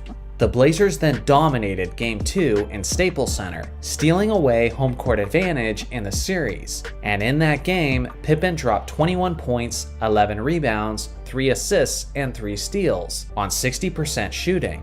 Then stunningly, the Lakers won Games 3 and 4 in Portland, taking a demanding 3-1 lead in the series. Up to that point, no team had ever come back from a 3-1 deficit in the Western Conference Finals, so everyone was basically assuming that this was coronation time for the Lakers. But the Blazers had other plans, and showed their fighting spirit. In a do-or-die 5th game, Pippen showed up with a clutch performance, leading the Blazers in scoring while being a menace defensively. On the night, Pippen dropped 22 points, 6 rebounds, 3 assists, 6 steals, and 4 blocks on 67% shooting, resulting in a 96-88 victory. Then, back in their building for Game 6, the Blazers convincingly controlled the game, forcing a Game 7 in Los Angeles with a final score of 103-93. Under Scottie Pippen's leadership, the Blazers were just 1 game away from completing one of the greatest comebacks in playoff history, but they were going to have to do it in Los Angeles. The Blazers had the momentum on their side, and that continued after the tip-off of Game 7. For the vast majority of the game, the Blazers seemed to be in complete control, and Staples Center was awfully quiet. At the end of the first quarter, Portland had a 7-point lead, and at the end of the third quarter, that lead had increased to 13. Pippen was having himself a solid game, and through 3 quarters, he had 12 points, 8 rebounds, and 3 assists, leading his team in 2 of those stats. But that's when seemingly everything changed. When the fourth quarter began, the Lakers were blistering hot, while the Blazers couldn't buy a bucket. For an 8-minute stretch of the fourth quarter, the Blazers didn't convert a single field goal, missing a total of 13 straight shots. Scottie Pippen specifically had 0 points on 0 of 3 shooting with 3 fouls and 1 turnover, in a quarter he desperately wishes he could have back. Shaq, Kobe, and the rest of the Lakers had completely stolen the momentum, and the rest was history, as they defeated the Blazers in Game 7, eventually going on to win the NBA championship over the Indiana Pacers. Many people don't realize this, but given the fact that the West was expected to dominate the East, regardless of who the conference winners were, Scottie was basically 1 quarter away from winning another championship ring as the leader of his squad. He was 1 quarter away from defeating Phil Jackson and surpassing Michael Jordan in the championship ring count. Unfortunately, this was Pippen's last real shot at an additional championship ring, as his Blazers were swept out of the first round of the playoffs in the next 2 seasons by the clearly superior Lakers team, meaning that Pippen was eliminated by the Lakers in 4 straight seasons. At the end of the day, Scottie Pippen is much more than simply a sidekick to Michael Jordan. But when we look at his career post-Jordan, we see that he had one of the weirder rollercoaster finales of an NBA Hall of Famer, as it included drama, remarkable highs, and some terrible, remarkable lows. The only way you can differ him is from championships. Remember that? When he hit like 4 threes in like 5 seconds, remember that? T-Mac was a bad boy too, but he didn't really have enough room to operate. So I agree with what T-Mac said. Probably get a lot of flack, but I always say to myself, I think I could have got 3 in a row with T-Mac. I think I could have got 2 with Vince. Oh, I know I get 6 with Steph. So obviously, you all just heard what Shaq had to say, and I do think some people are overreacting to Shaq's comments. Because the reality is, Shaq is usually one of the biggest advocates for Kobe's legacy, especially since he passed away. He's always inserting him into the GOAT conversation and is the guy who is typically sticking up for his legacy. But on the other hand, Shaq is definitely a really confident person in himself and is gonna say that he could have won with just about anyone. Being a pro athlete means being a competitive person, so he can't act super surprised when guys act extremely competitive. Regardless, I still think his comments are BS. What I don't understand is why these hypotheticals are always working against Kobe and never in Kobe's favor. For example, what if Kobe Bryant played with Tim Duncan, a guy who has 15 all-defense teams instead of Shaq's 3? Kobe also wouldn't have needed to convince Duncan to stay in shape and make his free throws, like he had to do with Shaq. Kobe easily wins 5 or 6 championship rings with Tim Duncan. See how easy that was? See how hypocritical these Shaq hypotheticals are?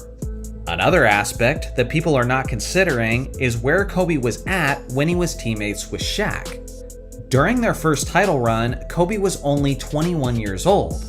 In their second, he was 22, and in their third, he was just 23. Now, Shaq said he would have won 6 championships if Steph Curry was his teammate instead of Kobe.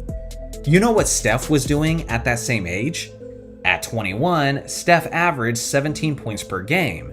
At 22, he averaged 18, and at 23, he averaged 15. During those years, he was not an all-star, he was not an all-NBA player, and had no accolades to his name whatsoever. And that's the guy that Shaq's supposed to win 6 championships with? Why does Shaq get the luxury of playing with a prime Steph in this hypothetical scenario when Kobe wasn't even in his prime when he played with Shaq? I mean, just imagine if a prime Kobe had been teammates with a prime Shaq. Instead of Kobe being teammates with Shaq between the ages of 18 and 25, what if he had been teammates with him between the age of 24 and 31? They're definitely winning a lot more than 3 rings in that scenario. But that's not what we're talking about, because for some reason, these what-ifs always work against Kobe rather than for Kobe. Now let's just play along with this stupid hypothetical for a minute. Let me remind you all that Kobe was not simply a passenger when he was teammates with Shaq, but during the playoffs, there were times where he came through massively for his team just when they needed it. And you can't simply assume that Tracy McGrady, Vince Carter, or Steph Curry could have been pulling off that same feat at that same age. For example, how about the game winner against Phoenix in the first round of the 2000 playoffs? How about the fourth quarter against the Portland Trail Blazers in the 2000 Western Conference Finals in Game 7? It was Kobe who led the Lakers in scoring during that fourth quarter, and who led them to that 15-point comeback. And if the Mamba doesn't step up in that moment, then the Lakers don't win that game and they don't win that series. There's a reason why Bob Costas said this while calling the game. It's Kobe again. It's because Kobe was the one who was coming through time and time again in that fourth quarter. How about in the 2001 Western Conference Finals in their crucial matchup against the San Antonio Spurs? Kobe averaged 33, 7, and 7 on 51% shooting against that San Antonio team, who did have the #1 ranked defense in the league that season. And are we simply going to assume that a 22-year-old Tracy McGrady, Vince Carter, or Steph Curry would have done that same thing on that same stage against that same level of competition? That's not a safe assumption to make. I could go on and on with these postseason examples. But the fact of the matter is that we're getting to the point where these hypotheticals involving Shaq are just getting silly.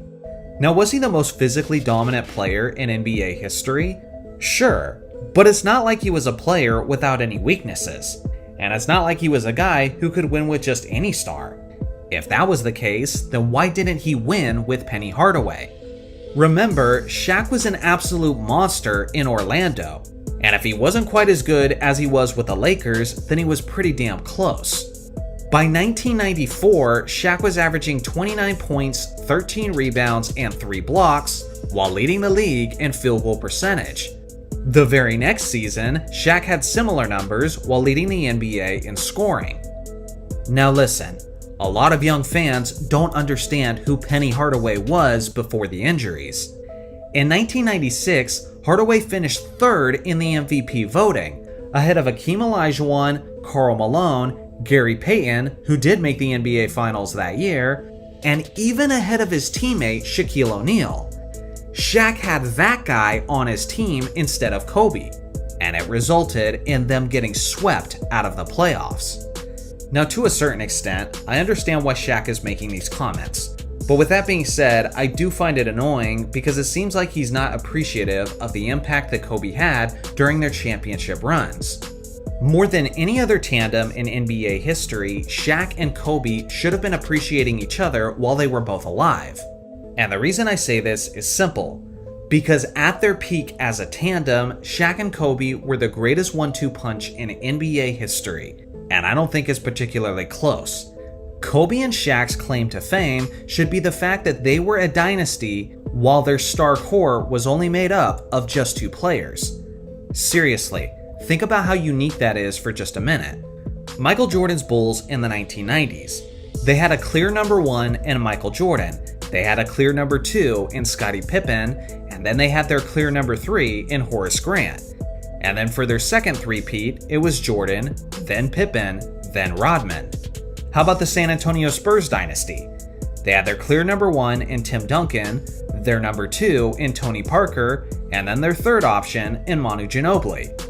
How about the Miami Heat? They had LeBron James, Dwayne Wade, and then Chris Bosh. The Golden State Warriors had a number 1 in Steph, a number 2 in Klay Thompson, and then a number 3 in Draymond Green. The thing is, Shaq and Kobe were so dominant as a tandem that they won all 3 of their championships without a clearly defined third star / third option. In 2000, it might have been Glenn Rice. In 2001, maybe you could say it was Derek Fisher. And in 2002, it was Robert Horry, maybe? That's what made Shaq and Kobe so special, is that their championship dynasty core was just Shaq and Kobe. And yes, they had role players that obviously contributed, but being able to win 3 straight championships and making the NBA Finals 4 times as teammates, when you two are the only stars on the team, that should be your claim to fame, and that's something that you should definitely respect and appreciate about one another until your last breath. Today's video is something that has become a highly debated topic in modern NBA discussions. As crazy as it sounds, Allen Iverson himself has become a topic of dissension. If you were alive to see him play during his prime, then you probably don't question the greatness of the answer, as he was spectacular to many of us with his insane speed, crossover dribbles, remarkable stamina, and his absolute relentlessness when attacking the basket. Many of us fondly remember his legendary 2000 to 2001 MVP campaign, where he took the league by storm, made an improbable run to the NBA Finals, and even defeated the previously unbeaten Shaq and Kobe Lakers in Game 1, where he dropped 48 points, which was capped off with one of the most iconic moments in basketball history. The thing is, Iverson isn't often thought of as fondly by the younger, more modern fans. To some people, he seems to get extra points for the fact that he was part of a cultural movement, and was arguably the coolest player in the entire league. They'll say, sure, he might have been a star for the camera, but was he purely, truly as good of a hooper as advertised? Or is it just exaggerated by enamored fans from that era? The way the basketball community analyzes players has changed over the years. And now, so much of the game is evaluated through the lens of analytics. This, unfortunately, was not the strongest or most timeless aspect of Iverson's game, as he was a career 42.5% shooter from the field, which was just 51.8% in terms of true shooting percentage.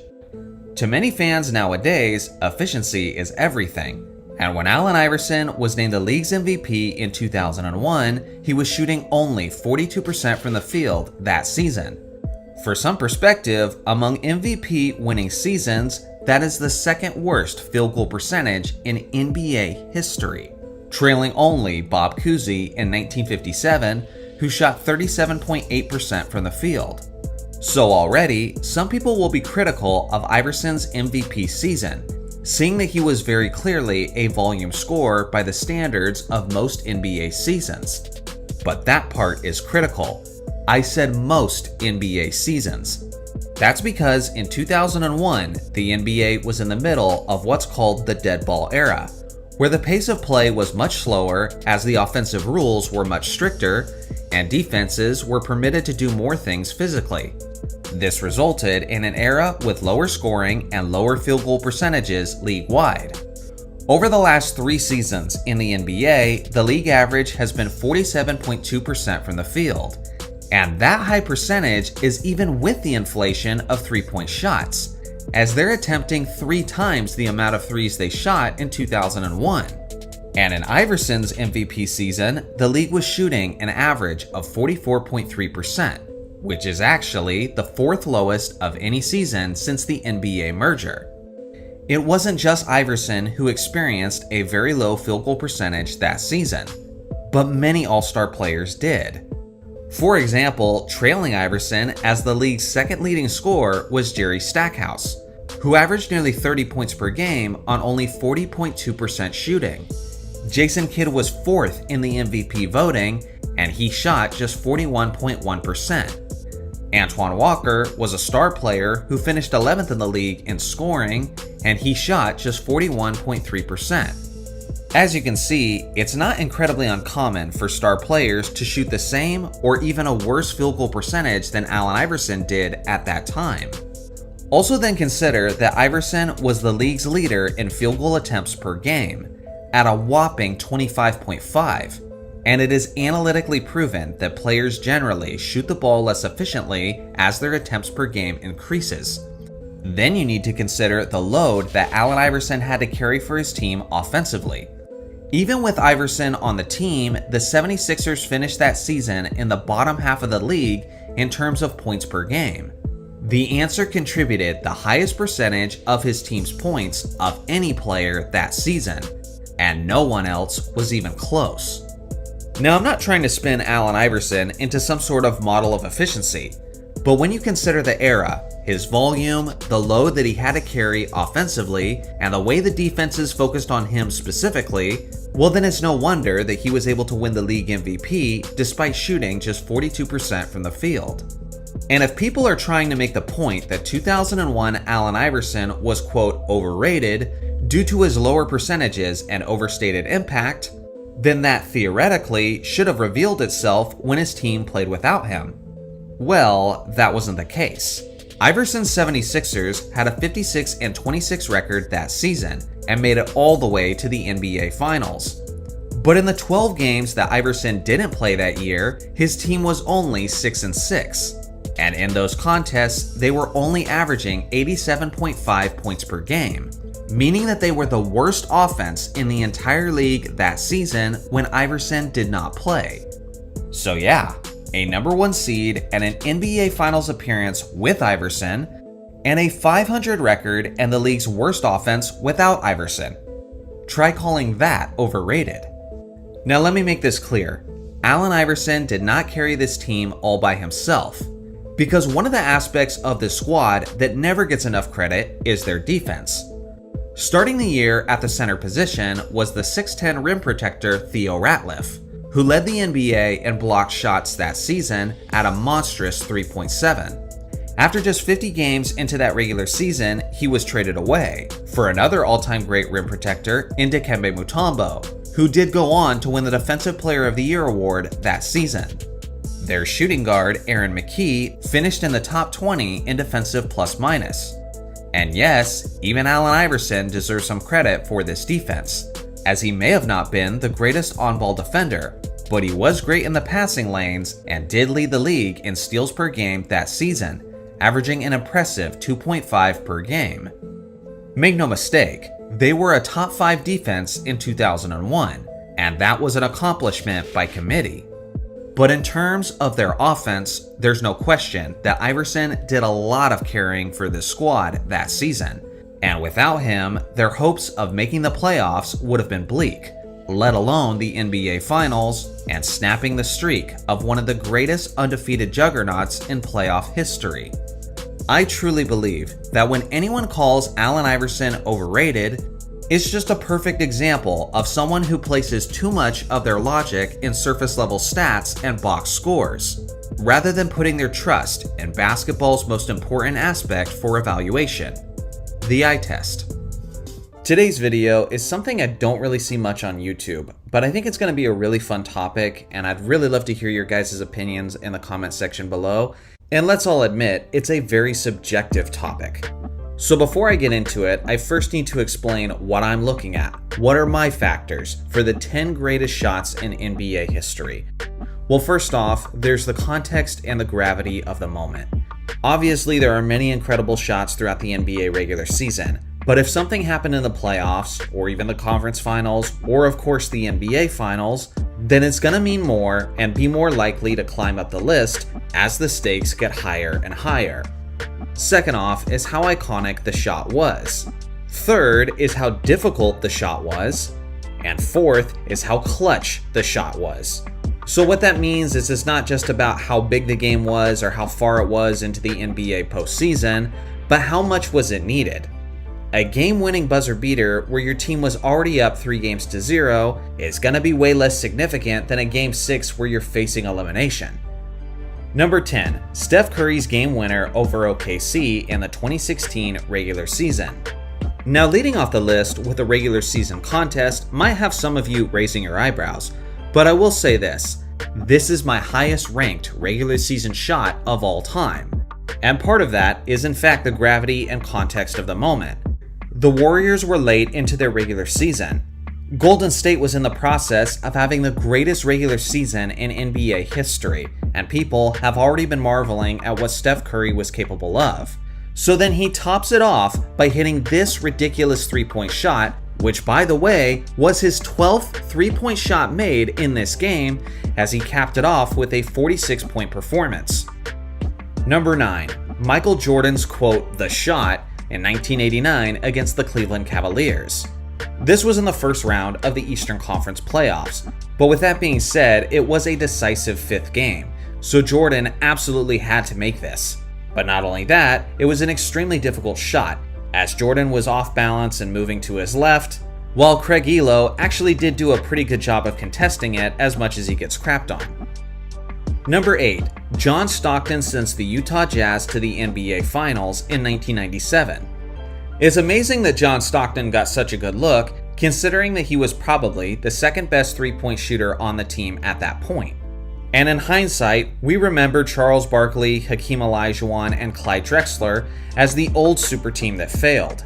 But if Stockton doesn't step up and bury this jumper, then it might just be the Rockets who made it to the NBA Finals in 1997 instead of the Jazz. Somehow, this one has become a bit overlooked in NBA history over time, but it's certainly on the top 10 list for me. Number 7, Robert Horry in Game 4 of the 2002 Western Conference Finals. For both the Kings and Lakers, this was a suspenseful game to say the least, and it was absolutely necessary, because if this shot doesn't go down, then the Lakers trail in the series 3-1 to the extremely talented Sacramento Kings.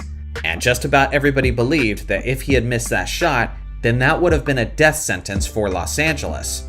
But after Kobe failed to make the game winner, and then Shaq failed at his own opportunity as well, the ball just happened to fall on Robert Horry's lap, and the rest was history.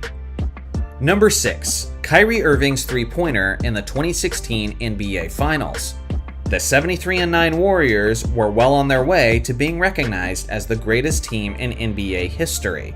But as you all know, they blew the 3-1 lead and Kyrie and LeBron James stepped in. And although LeBron's defensive stop is immortalized in basketball lore, maybe even the more crucial play was Kyrie Irving's three-pointer. Number 5. Derek Fisher's 0.4 shot against the San Antonio Spurs. As a Lakers fan, this one was always bittersweet for me because I do know that we go on to lose in the NBA Finals this season. But looking at the shot for what it was, how unique it was, and the fact that it came from one of the most clutch Lakers in NBA history, it certainly has its place. I remember over and over again, we were watching that replay, seeing if he got the ball out of his hands in time, and somehow he did. Number 4. Jerry West sends Game 3 of the 1970 NBA Finals to overtime.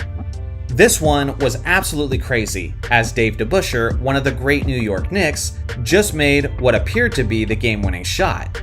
But that's when Mr. Clutch stepped in and hit an amazing shot well beyond half court.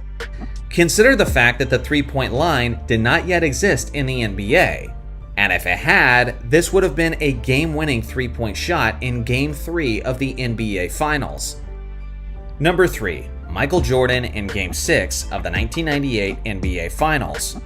Now I know a lot of Jordan fans are going to see this and get triggered that it's only third on the list. And I get it. But this isn't the top 10 most iconic shots in NBA history, because if it was, this would certainly be number 1. But when you look at the various different factors, like how difficult the shot was, it was a pretty standard jumper for MJ. And then how clutch the shot was, it was certainly clutch, but remember, this was Game 6 of the NBA Finals where the Bulls were already leading in the series. So if Michael Jordan does in fact miss this shot, then the Bulls still have a chance to win the championship in Game 7. With that being said, he ended his career in Chicago with a legendary 45-point performance with one of the most epic sequences in basketball history. Number 2. Kawhi Leonard's jumper in Game 7 of the 2019 Eastern Conference Semifinals. Obviously, this came from the hands of Kawhi, who did end up going on to win the championship and being that season's Finals MVP. And if one of those bounces on the rim had just been slightly different, then we have a completely different NBA champion that year. So when you talk about the suspense and the gravity of the moment, it really doesn't get much higher than this.